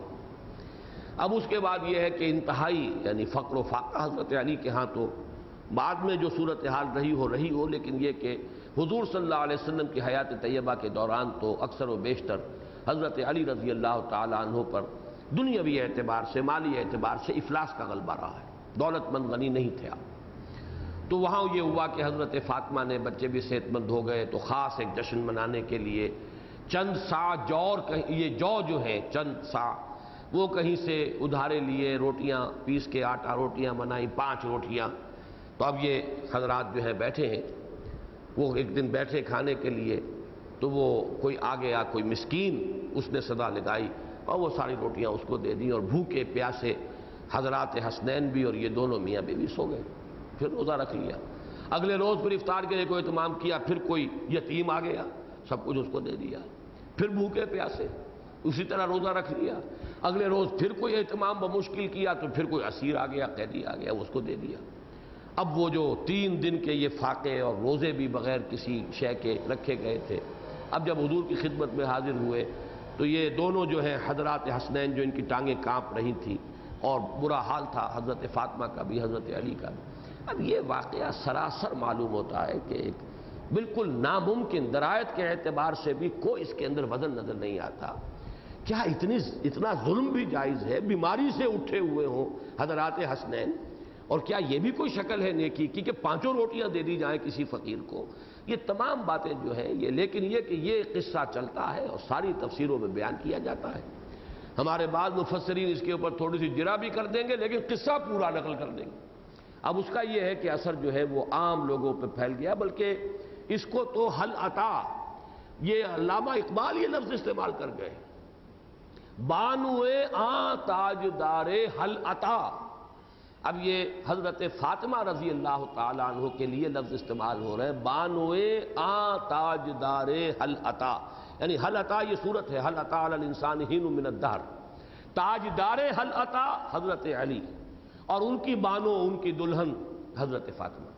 معلوم ہوا کہ پوری صورت جو ہے گویا کہ وہ حضرت علی کی منقبت میں نازل ہوئی۔ یہ ہمارے ہاں غلو ہوئے ہیں، اور اس طریقے سے قصوں کی بنیاد کے اوپر پھر وہ اس سے استعارے بن گئے ہیں، اور ان استعاروں کے ذریعے سے وہ چیز جو ہے عام ہو گئی ہے۔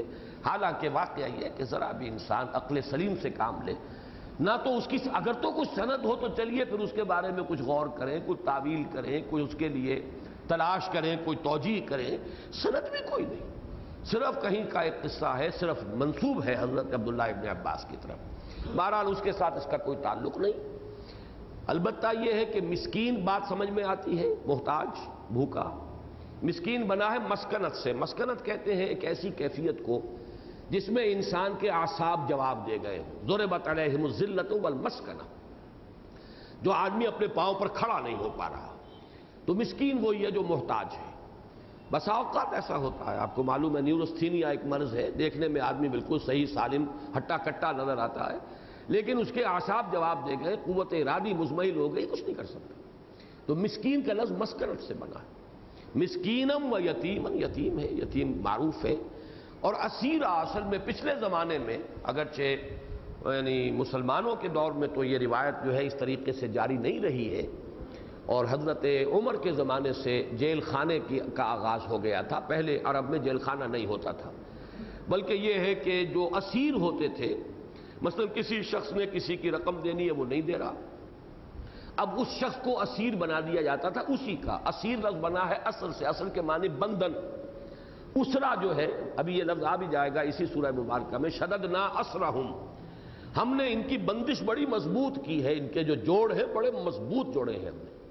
اسی سے لفظ اسرا ہے، اسرا خاندان کو کہتے ہیں، اس لیے کہ ان کے لیے ایک بائنڈنگ فورس ہوتی ہے۔ ان کا جذبہ اخوت ہے، والدین کی شفقت ہے، بہن بھائیوں کی محبت ہے، یہ در حقیقت ایک بائنڈنگ فورس ہے، انہیں جوڑ کر رکھنے والی شے وہ اسرہ ہے۔ ہم نے تنظیم میں بھی، یہ اخوان المسلمون نے بھی یہ لفظ اختیار کیا تھا، اپنی جو ایک یونٹ ہے ابتدائی اخوان کا، اس کے لیے اسرہ، یہی لفظ ہم نے تنظیم میں استعمال کیا، نظام اسرہ۔ تو اسرہ اصل میں ہے اسر سے، اسر کے معنی بندش، جوڑ، اور یہاں پر اسیر وہی ہے جو بندھا ہوا ہے، تو اسیر اسی کے حوالے کر دیا، یہ تمہارا اسیر ہے، جب تک یہ رقم ادا نہیں ہوتی ہے اب یہ تمہارے پاس ہے، تمہاری تحویل میں۔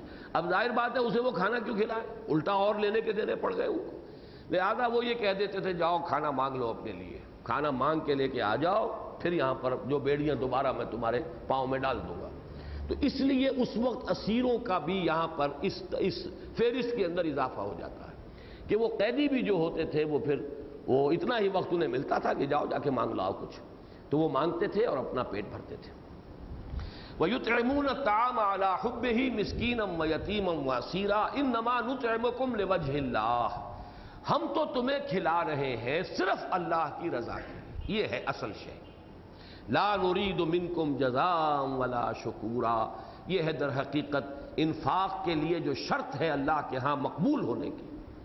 ہم تم سے نہ کوئی بدلہ چاہتے ہیں اور نہ ہی تم سے ہمیں شکریہ درکار ہے، ہمارا شکریہ ادا نہ کرو، یہ بھی گویا کہ تم نے ہمیں کچھ ریپے کر دیا۔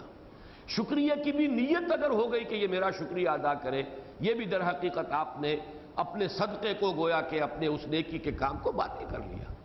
خالصۃ لوجہ اللہ، اس میں کسی اور شے کی کوئی ملاوٹ نہ ہو۔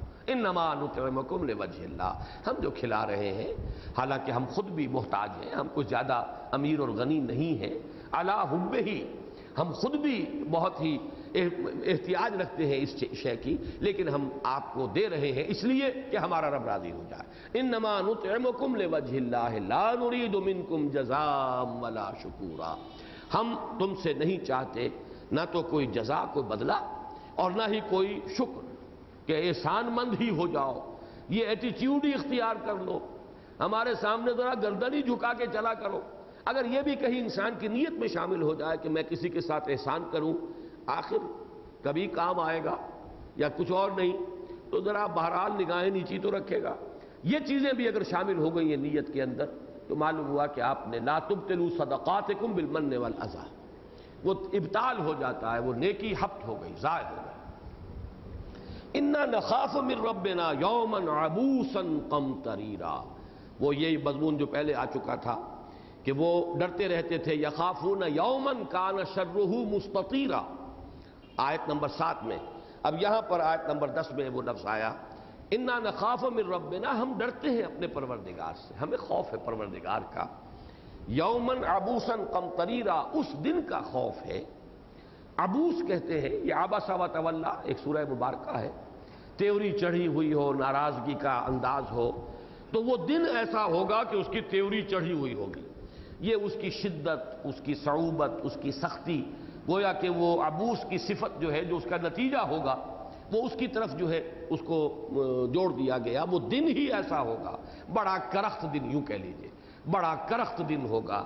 عبوساً قمطریرا، قمطریر کے معنی بھی شدید کے ہیں، عبوس میں اور زور پیدا کرنے کے لیے، تاکید کے لیے اس کے لیے اضافہ کیا گیا، عبوساً قمطریرا۔ فوقاہم اللہ شر ذلک الیوم، تو بچا لیا انہیں ان کے اللہ نے اس دن کی سختی سے، شر برائی، سختی برائی، انجام بد۔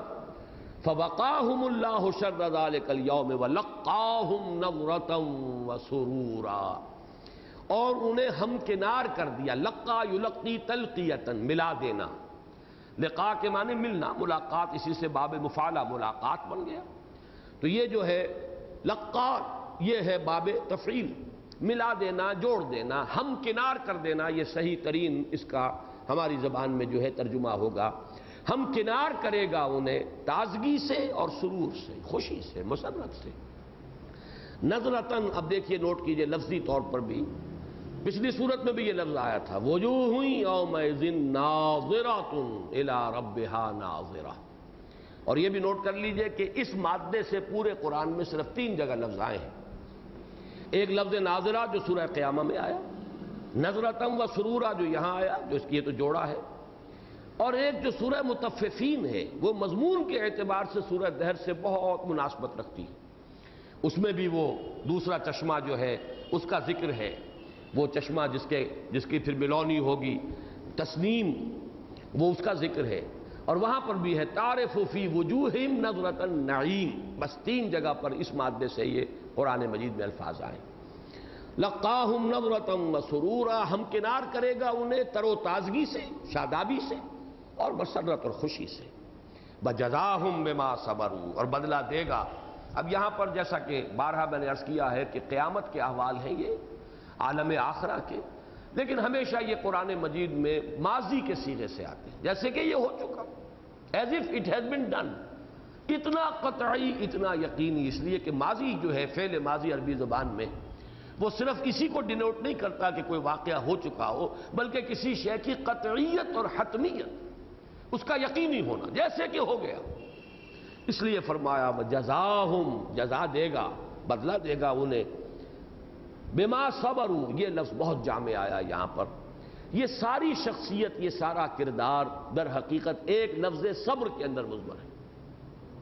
صبر علی الاطاعہ، اللہ کی اطاعت پر اپنے آپ کو تھامنا، روکے رکھنا.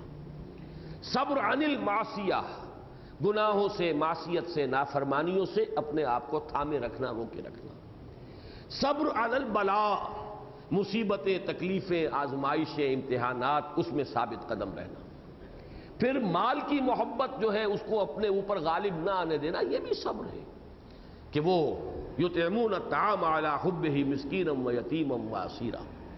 دنیا کی محبت کو غالب نہ ہونے دینا، جیسا کہ دوسرے رکوع میں آئے گا ان ہؤلاء یحبون العاجلۃ ویذرون وراءہم یوما ثقیلا. یہ بھی صبر ہے. یہی وہ بات ہے جو سورہ قیامہ میں آ چکی. وہ ان لوگوں کا حال کیا، کلا بل تحبون العاجلہ. صبر جو ہے وہ یہ ہے کہ آدمی عاجلہ کے پھندے میں گرفتار نہ ہو، آخرہ پر نگاہ رکھے، اسے اپنا مطلوب مقصود بنائے. تو صبر یہ کئی مقامات پر قرآن مجید میں بہت ہی جامع لفظ کی حیثیت سے آتا ہے کہ پوری جو روش ہے انسان کی، بندہ مومن کی زندگی میں، اس کے جملہ پہلوؤں کا احاطہ کر لیا جاتا ہے. بما صبروا، جیسے سورہ فرقان کے آخر میں بھی آتا ہے بما صبروا. اللہ تعالیٰ جو ہے ان کا رب انہیں ان کے اس صبر کے بدلے میں اس کی جزا کے طور پر وہ سب کچھ عطا فرمائے گا. وجزاہم بما صبروا جنتا وحریرا. جنت باغ، حریرا یعنی رہنے کے لیے ریزیڈینشل گارڈنز ہے، پہننے کے لیے ریشم کا لباس ہے. جنتا وحریرا متکئین فیہا علی الارائک. میں اب ان چیزوں کے بارے میں زیادہ تفصیل میں نہیں جا رہا، جیسا کہ میں عرض کر چکا ہوں جنت کے احوال ہیں، اجمالاً ان پر ہمارا ایمان ہے، ہوگا، لیکن یہ کہ زیادہ تفاصیل میں جانے کی ہمیں کوئی ضرورت نہیں ہے. متکئین فیہا علی الارائک، اتکا کہتے ہیں، تکیہ سے لفظ بنا ہے. اتکا باب افتعال ہے، ٹیک لگا لینا. تکیہ جس پر ٹیک لگائی جاتی ہے، سہارا لیا جاتا ہے. اتکا ٹیک لگا لینا. ٹیک لگائے ہوئے ہوں گے اس میں، یعنی جنت میں. فیہا جنت کے لیے آیا. علی الارائک، اریکہ کی جمع ارائک. وہ ایسے چھپر کھٹ ہوں گے، تخت ہوں گے جن کے اوپر کے وہ ٹیک لگا کر بیٹھے ہوں گے. لا یرون فیہا شمسا ولا زمہریرا. نہیں دیکھیں گے اس میں، جنت میں، نہ دھوپ کی سختی اور نہ ہی سخت سردی. یہ دونوں موسم ہیں جو انسان کو پریشان کرتے ہیں، کہ گرمی ہو شدید تب بھی انسان پریشان. یہ تو ہے شمسن. اور زمہریر یہ ہے سخت سردی کہ جس میں کپ کپی طاری ہو جاتی ہے. ایک معتدل موسم ہوگا، بہت سہانا، دل کو بھانے والا. وَدَانِيَةً عَلَيْهِمْ ظِلَالُهَا. اور اس ظلالُهَا میں بھی ہا کی ضمیر جنت کی طرف ہے. ظلال ذل کی جمع ہے. اس جنت کے سائے ان کے اوپر جھکے ہوئے ہوں گے، سائے کیے ہوئے ہوں گے، ٹھنڈی چھاؤں کے اندر وہ رہیں گے. وَذُلِّلَتْ قُطُوفُهَا تَذْلِيلًا. قطوف یہ ہے وہ گوشے، پھلوں کے گوشے جو ہے، انگور کا گوشہ ہے، کوئی اور ہے، کھجور کا ہے، گابھا ہے، اس کے اندر کھجوریں لگی ہوئی، وہ ان کے اس طریقے سے مطیع کر دیے جائیں گے. اصل میں زال لام کا مادہ آتا ہے انقیاد، کسی کے سامنے بچھ جانا. ذلت یہ ہے کہ آپ کسی کے سامنے سرکشی نہ کر سکیں بلکہ جھک جائیں، اس کے سامنے انقیاد اور اطاعت اور تسلیم کی کیفیت اختیار کر لیں. یہ ہے تذلیل، اسی کو کہتے ہیں ذلیل کر دینا. تو ذلت، وہ جو جنت کے جو میوے ہوں گے، ان کے خوشے جو ہوں گے، وہ ان کے سامنے بالکل جھکا دیے جائیں گے، ان کی دست رس میں ہوں گے. ان کے اختیار میں ہوں گے، اس کے لیے کوئی لمبا چوڑا انہیں کوئی سختی نہیں جھیلنی پڑے گی وہ پھل توڑنے کی، بلکہ ذللت قطوفھا تذلیلا، بالکل ان کے یوں سمجھیے کہ ایٹ دیئر ڈسپوزل، اشارہ کریں گے اور وہ تر و تازہ جو پھل ہے وہ ان کے سامنے موجود ہوگا۔ وَيُطَافُ عَلَيْهِمْ بِآنِيَةٍ مِّن فِضَّةٍ، اور گردش میں لائے جائیں گے، یطاف مجہول کا صیغہ ہے، گردش میں لائے جائیں گے ان پر، یعنی ان کے سامنے، بِآنِيَةٍ مِّن فِضَّةٍ، برتن ہوں گے، پلیٹیں ہوں گی، جیسے کہ ہوتی ہیں چیزیں جب محفل کے اندر گردش ضیافت ہو رہی ہے، تو آنیہ یہ برتنوں کے لیے، من فضہ چاندی کے برتن ہوں گے، وَأَكْوَابٍ یہ کوب کی جمع ہے، پیالہ، لیکن یہ کوب جو پیالہ وہ ہوتا ہے جس میں کوئی پکڑنے کی جو ہے وہ ڈنڈی نہ ہو، وہ ہے کہ وہ جس کو پیالہ کہا جائے گا۔ اکوابن کانت قواریرا، ایسے پیالے جو ہے گردش میں لائے جائیں گے، ایسے جام کہ جو شیشوں کے بنے ہوں گے، شیشے ہوں گے شفاف باللوری، لیکن قواریرا من فضۃ، یہ شیشے نہیں ہوں گے، شیشہ تو ہوگا لیکن چاندی کا شیشہ ہوگا، یعنی چاندی جو جنت کی ہے وہ کچھ ایسی ٹرانسپیرنٹ ہوگی، اتنی شفاف اور صاف ہوگی کہ وہ نظر آئے گا کہ جیسے کہ یہ شیشے کے گلاس ہیں، شیشے کے یہ کپ ہیں، حقیقت میں وہ شیشے کے نہیں ہوں گے بلکہ وہ چاندی کے ہوں گے۔ قواریرا من فضۃ قدروہا تقدیرا، انہوں نے اس کا اندازہ کیا ہوگا جیسے کہ اندازہ کیا جاتا ہے، تقدیر کے معنی اندازہ، قدر سے، قدر جو ہے ویلیو، کسی شے کا پیمانہ معین کرنا۔ اب اس کے دونوں مفہوم لیے گئے ہیں، وہ چھوٹے بڑے ہوں گے اور ہر شخص کو جتنی اس کی خواہش ہوگی اسی کے مطابق وہ پیمانہ ملے گا، یہ نہیں کہ زائد ہو اس کی اپنی خواہش سے کہ اس میں چھوڑنا پڑے، یا یہ کہ کم ہو کہ جس پر دوبارہ مانگنا پڑے۔ اور ایک معنی یہ کیے گئے ہیں کہ بڑے سلیقے سے وہ سجائے ہوئے ہوں گے، بڑے اندازے کے ساتھ، جیسے کہ آپ بھی اپنے جو وہ ڈائننگ رومز ہوتے ہیں ان میں خاص جو ہے کپبرڈز بناتے ہیں، ان میں سجا کر اپنی کراکری کو رکھتے ہیں، واللہ عالم۔ اب یہ تمام چیزیں میں پھر عرض کروں گا کہ ان کی بھی کسی تفصیل میں جانے کی ضرورت نہیں۔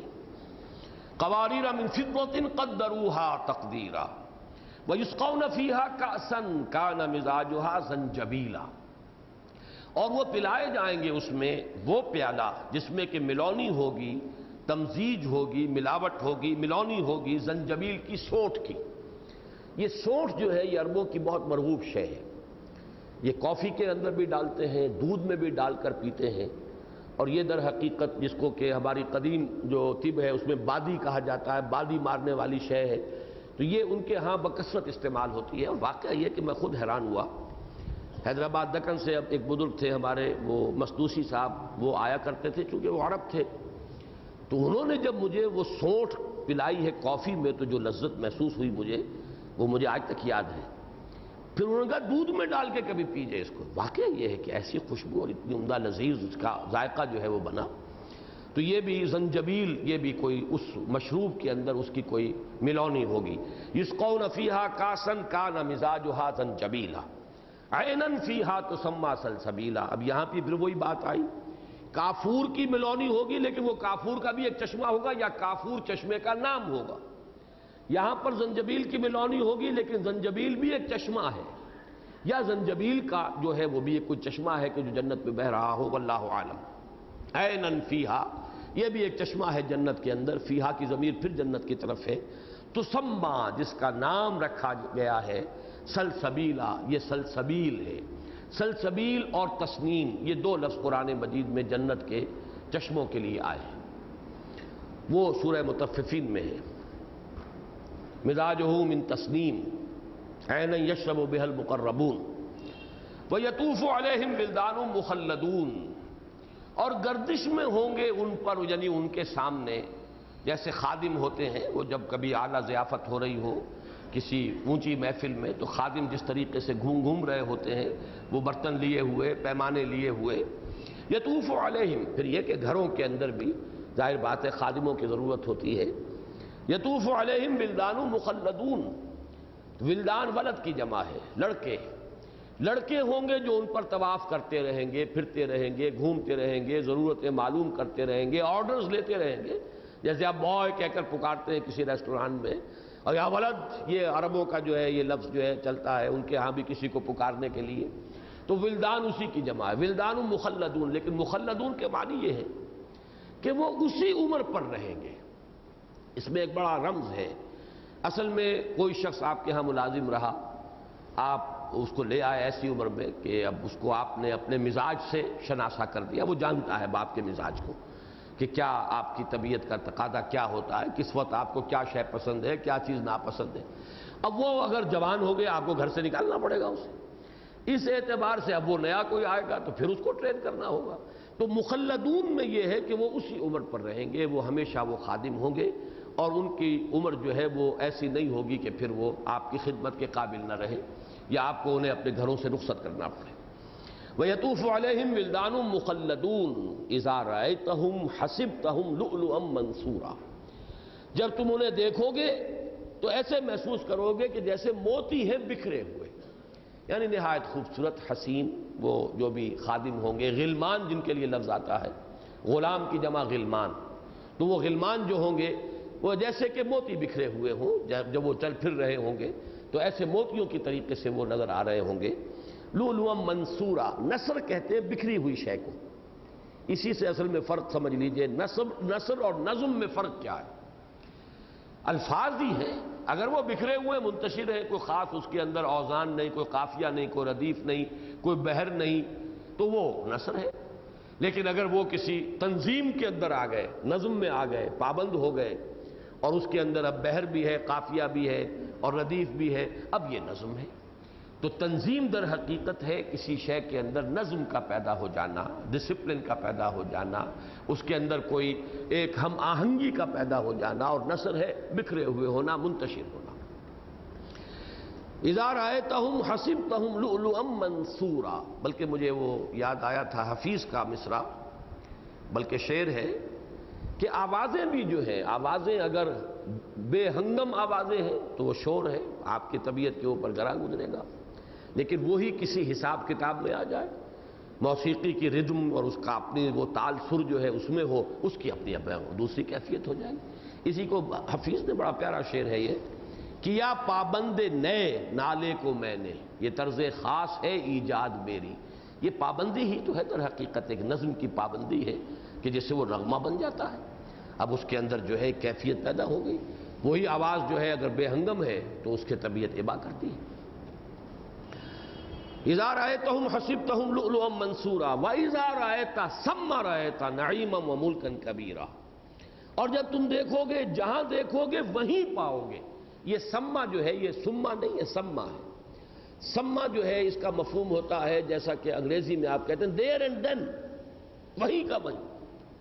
تو یہ جیسے فوری طور جدھر نگاہ اٹھے گی، جدھر دیکھتا ہوں معلوم ہوگا کہ وہی کیفیات، وہی نعیما و ملکا کبیرا۔ کرشمہ دامن دل می کشت کے جانی جاست، ظفرت تاب قدم ہر کو جا کے می نگرم، جدھر میں دیکھتا ہوں تو جہاں بھی دیکھو گے انہیں تمہیں نظر آئے گا وہاں ہر چہار طرف، ہر جگہ پر نعیماً، نعمتیں، فراوانی، لوگوں کی من پسند چیزیں، وَمُلْكًا كَبِيرًا، اور بہت بڑی بادشاہی، بڑی سلطنت، اللہ تعالیٰ انہیں بڑا اختیار اور اقتدار عطا فرمائے گا۔ عَالِيَهُمْ ثِيَابُ سُنْدُسٍ خُضْرٌ وَإِسْتَبْرَقٌ، ان کے اوپر ہوں گے، اب اس سے ایک مفہوم تو یہ لیا گیا لباس انسان کے اوپر ہوتا ہے، اور ایک یہ کہ لباس میں بھی اصل میں دو قسم کے لباس ہوتے ہیں، ایک زیر جامہ ہوتا ہے، اندر کا لباس ہے انسان کا، ایک لباس اوپر کا ہوتا ہے، سارا اہتمام انسان کرتا ہے اوپر کے لباس کے لیے۔ تو ان کے اوپر کا لباس اگر وہ عبا ہے یا چادر ہے، یا اسی طریقے سے کسی شخص نے تہبند باندھا ہوا ہے، جو ان کا لباس تو ازار ہی تھا، یا یہ کہ شلوار پہنی ہوئی ہے، تو یہ ہے کہ جو وہ ظاہر ہونے والا لباس ہے۔ تو عالیہم ثیاب سندس خضر و استبرق، سندس اور استبرق کے لیے یہ عام طور پر مفسرین نے یہ کہا ہے، اور میں نے کوئی اس کی تحقیق نہیں کی، جیسا کہ میں نے عرض کیا، جو انہوں نے کہا ہے وہی میں آپ کو بتا رہا ہوں، کہ سندس کہتے ہیں باریک ریشم کو، اور استبرق کہتے ہیں گاڑھے ریشم کو۔ تو باریک ریشم اور گاڑھا ریشم میری سمجھ میں بات آتی ہے، انسان اوپر جو عبا ہوتی ہے یا قبا، اس کو آپ باریک کپڑے کا دیکھیں گے ہمیشہ، وہ زیادہ بھاری کپڑے کا نہیں ہوتا، لیکن ظاہر بات ہے شلوار ہوگی تو وہ تو وہ باریک ریشم کی تو نہیں ہوگی، وہ ہوگی گاڑھے یعنی ریشم کی۔ تو یہ قرآن مجید میں کئی دفعہ یہ الفاظ آئے ہیں، اور میں سمجھتا ہوں کہ یہ گاڑھے اور باریک ریشم کی تعبیر جو ہے وہ معقول ہے اور سمجھ میں آتی ہے۔ عالیہم ثیاب سندس خضر، سبز رنگ کا ریشم وہ ان کا اوپر کا لباس ہوگا۔ واستبرق، یہ نیچے والے کے لیے خضر کا لفظ نہیں لائے ہیں، عالیہم ثیاب سندس خضر واستبرق۔ اب یہاں پر جو ہے یہ استبرق کو علیحدہ لائے ہیں بالکل، یہ جو استبرق ہے یہ حالت رفع میں ہے۔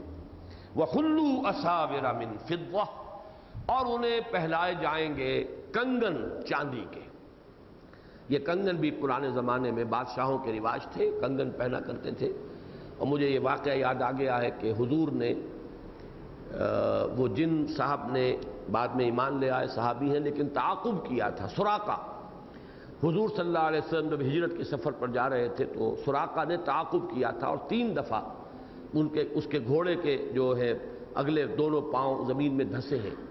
بہرحال اس کے بعد جو وہ حاضر ہوا ہے اور توبہ کرتے ہوئے معافی مانگتے ہوئے، اس وقت تو ایمان نہیں لائے وہ، لیکن یہ کہ حضور نے اس وقت اسے ایک خوشخبری دی تھی، اے سراقہ اس دن کیا کیفیت ہوگی جب تمہیں کسریٰ کے کنگن پہنائے جائیں گے۔ یہ سراقہ اب وہ حیران، یہ کیا بات کہی ہے، لیکن یہ کہ بعد میں وہ ایمان لائے۔ پھر حضرت عمر رضی اللہ تعالیٰ عنہ کے عہد خلافت میں جب جنگ ہو رہی تھی ایران کے ساتھ، تو پھر وہ قادسیہ کی فتح کے بعد وہ محل کے اندر جب گئے ہیں اور پھر وہ سارے خزانے جو ہیں تو وہ سراقہ کو پہنائے گئے، پھر وہ کنگن جو ہے کسریٰ کے۔ وَحُلُّوا أَسَاوِرَ مِن فِضَّةٍ وَسَقَاهُمْ رَبُّهُمْ شَرَابًا طَهُورًا، اور پلائے گا انہیں ان کا رب بڑی پاکیزہ شراب۔ یہاں ایک نکتہ بہت عمدہ ہے جو مولانا اصلاحی صاحب نے لکھا ہے، ان کی طبیعت میں بھی کبھی کبھی میلان آتا ہے، چاہے وہ فلسفی اور حکمت کے اعتبار سے تصوف سے بہت بود رکھتے ہوں، لیکن کبھی کبھی بعض حقائق جو ہیں ان کے قلم سے بھی ٹپک پڑتے ہیں۔ بڑی پیاری بات لکھی ہے کہ پہلے 2 شرابوں کا ذکر ہے، لیکن وہاں پر جو ہے نسبت نہیں ہے کون پلائے گا۔ یہ گویا کہ جو جنت میں بھی ارتقاء ہوگا، ترقی ہوگی درجہ بدرجہ، تو ایک وقت وہ آئے گا سقاہم ربہم شرابا طہورا، اب ساقی خود اللہ ہوگا، اللہ پلائے گا، ان کا رب ان کو پلائے گا بڑی پاکیزہ شراب۔ تو یہ ترقی ہے، یہ درجے ہیں، یہ مقربین کا ایک مقام ہے، یہ اعلیٰ درجے ہیں۔ احادیث میں یہ بھی آتا ہے کہ آخری نعمت جو جنت میں بندہ مومن کو ملے گی وہ اللہ کا دیدار ہے۔ جبکہ انسان اس سطح پر پہنچ جائے، یہ میں نے پہلے کئی مرتبہ عرض کیا، اس مرتبہ نہ پچھلے دروس میں تذکرہ ہو سکا نہ آج، میں صرف اجمالاً اس کا اعادہ کر رہا ہوں۔ ایک زمانہ مجھ پر بھی ایسا گزرا ہے کہ اس قسم کی آیات سے طبیعت میں انقباض ہوتا تھا، یہ کیا حور و غلمان کی باتیں اور شراب اور یہ اور وہ اور یہ نعمتیں ہوں گی اور سونا اور چاندی، یہ تو دنیا کی مادی چیزیں ہیں، ان کا جو ذکر ہے طبیعت پر کچھ گراں گزرتا تھا۔ یہی وجہ ہے کہ سورہ رحمان سے، سورہ واقعہ سے، ان سے میری طبیعت کے اندر ایک بعد کسی کیفیت تھی۔ میں اعتراف کر رہا ہوں، صاف اعتراف کیا ہے بارہا، اس لیے کہ اس میں بڑا سبق مضمر ہے۔ سب سے پہلی بات تو یہ کہ جو حسن قرات ہے، میں نے جب پہلی مرتبہ سورہ رحمان کا ریکارڈ سنا ہے شیخ خلیل حسنی رحمہ اللہ کا پڑھا ہوا، یہ جب سن 59 میں صدر ناصر صاحب آئے تھے پہلی مرتبہ، اور پہلے کے آخری مرتبہ دورے پر آئے تھے پاکستان کے، تو ان کے ساتھ پہلی مرتبہ یہ قراء بھی آئے تھے، شیخ محمود خلیل حسنی۔ تو کراچی میں سورہ شورا کا جو ریکارڈ ہمارے پاس ہے وہ بھی اس وقت کا ہے، اور سورہ رحمان اس کا ریکارڈ جب میں نے سنا ہے سن 62 میں میں گیا ہوں کراچی، اور وہاں مجھے وہ ریکارڈ ملا۔ اس وقت تک ابھی مصری قراءت کا چرچا ہی نہیں تھا، نہ ابھی ٹیپس اتنے عام تھے لوگوں کے پاس۔ کراچی میں گیا تو مجھے وہ ٹیپ سننے کو ملا، اور میں تجربہ اپنا کئی مرتبہ بیان کر چکا ہوں۔ میں نے محسوس کیا کہ جیسے جیسے میں سنتا چلا گیا، جیسے کہ کوئی غبار تھا دل پر اور وہ اتر گیا، دھل گیا۔ وہ دن اور آج کا دن پھر مجھ پر کوئی انقباض کی کیفیت اس قسم کی آیات سے پیدا نہیں۔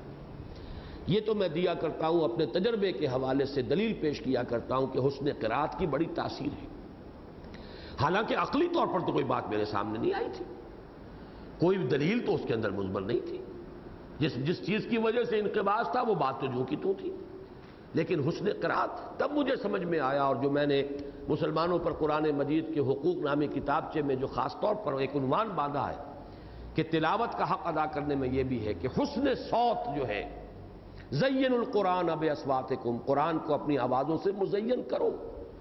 من لم یتغن بالقرآن فلیس منا، جو قرآن کو حسن صوت سے پڑھنے کی کوشش نہیں کرتا امکانی حد تک وہ ہم میں سے نہیں ہے۔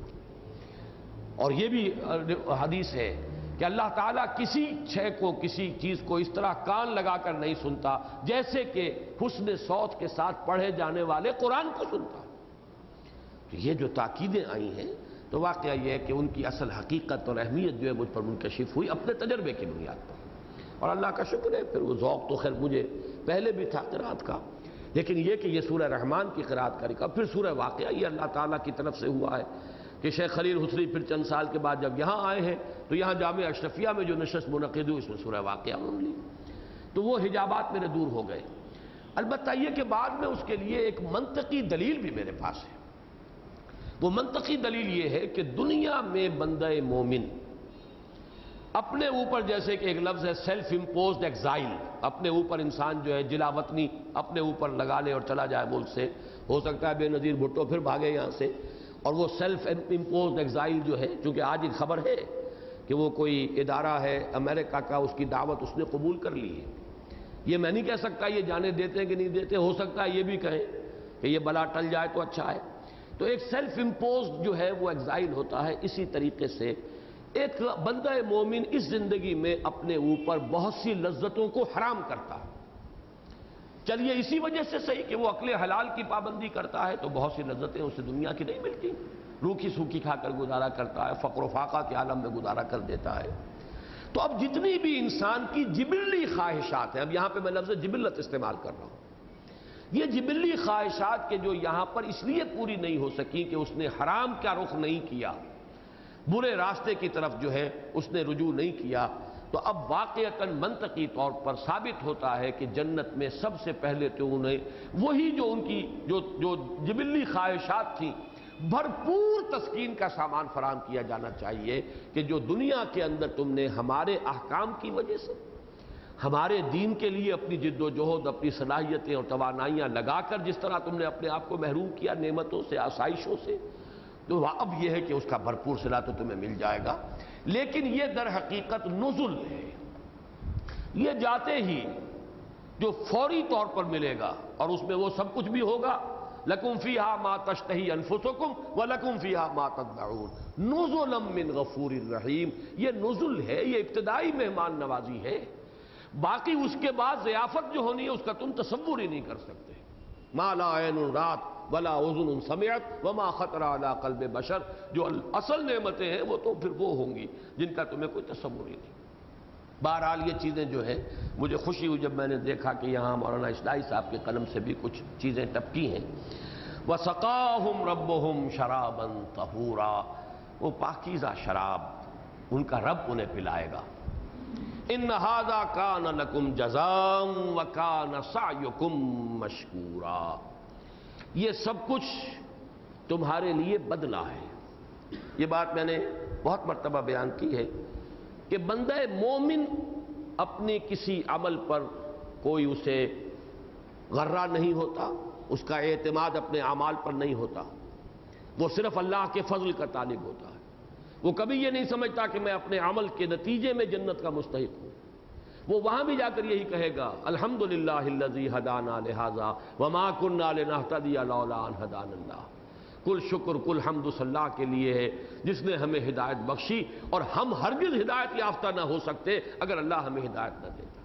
پروردگار جو توفیق دی تو نے دی، جس کام کو بھی ہمارے لیے میسر کر دیا، تیسیر فرما دی، تو نے کی ہے، ہم نے کچھ نہیں کیا، ہم کیا کر سکتے تھے۔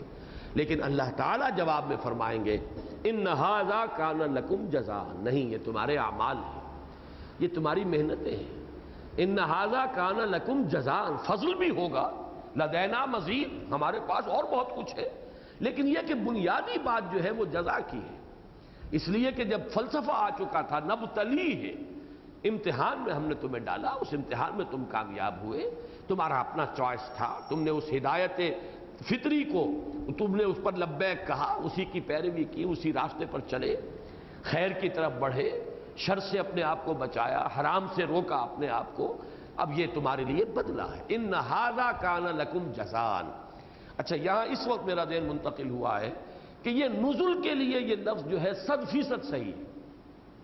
واقعتاً جیسا کہ میں نے ابھی آپ کے سامنے جو منطقی دلیل ہے پیش کی ہے کہ جو بھی دنیا میں اپنے انسٹنکٹس ان کو دبا کر رکھا ہے اللہ تعالیٰ کی خوشنودی کے لیے، اللہ کے احکام کی بنیاد پر، یا اللہ کے دین کے لیے اپنے آپ کو وقف کر کے، اس کا جزا یہی بنتی ہے کہ وہ تمام چیزیں بھرپور تسکین جو ہے ان کی انسان کو فراہم کر دی جائے۔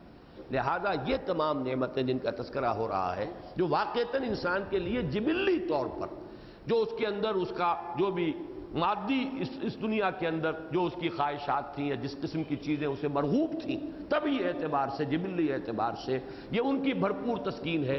ان ھذا کان لکم جزاء، یہ تمہارا بدلہ ہے، تمہارے اس ریسٹرینٹ کا، تمہارے اس صبر کا، تم نے جو اپنے آپ کو تھامے رکھا، روکے رکھا، تم ان چیزوں کی تلاش میں غلط راستوں پر نہیں بڑھ گئے، تم ان چیزوں کے حصول کے لیے حرام کا راستہ تم نے اختیار نہیں کیا، تو بما صبروا جزاہم بما صبروا جنتم وحریرا، وہی فرمایا ان ھذا کان لکم جزاء وکان سعیکم مشکورا، اور تمہاری سعی، تمہاری محنت، تمہاری بھاگ دوڑ، تمہاری جد و جہد یہ مقبول ہو گئی۔ مشکور کے معنی جب یہ لفظ آتا ہے بندے کے لیے شکر تو احسان مندی، اللہ کے لیے جب آئے گا تو اللہ جب قدر فرماتا ہے، اللہ نے تمہاری قدر کی ہے، تمہاری ان کوششوں کی، مساعی کی، تمہارے صبر کی، تمہاری یہ سعی مشکور ہوئی، یعنی اللہ کے ہاں مقبول ہے۔ اللہم ربنا اجعلنا منہم، اللہم ربنا اجعلنا منہم، آمین یا رب العالمین۔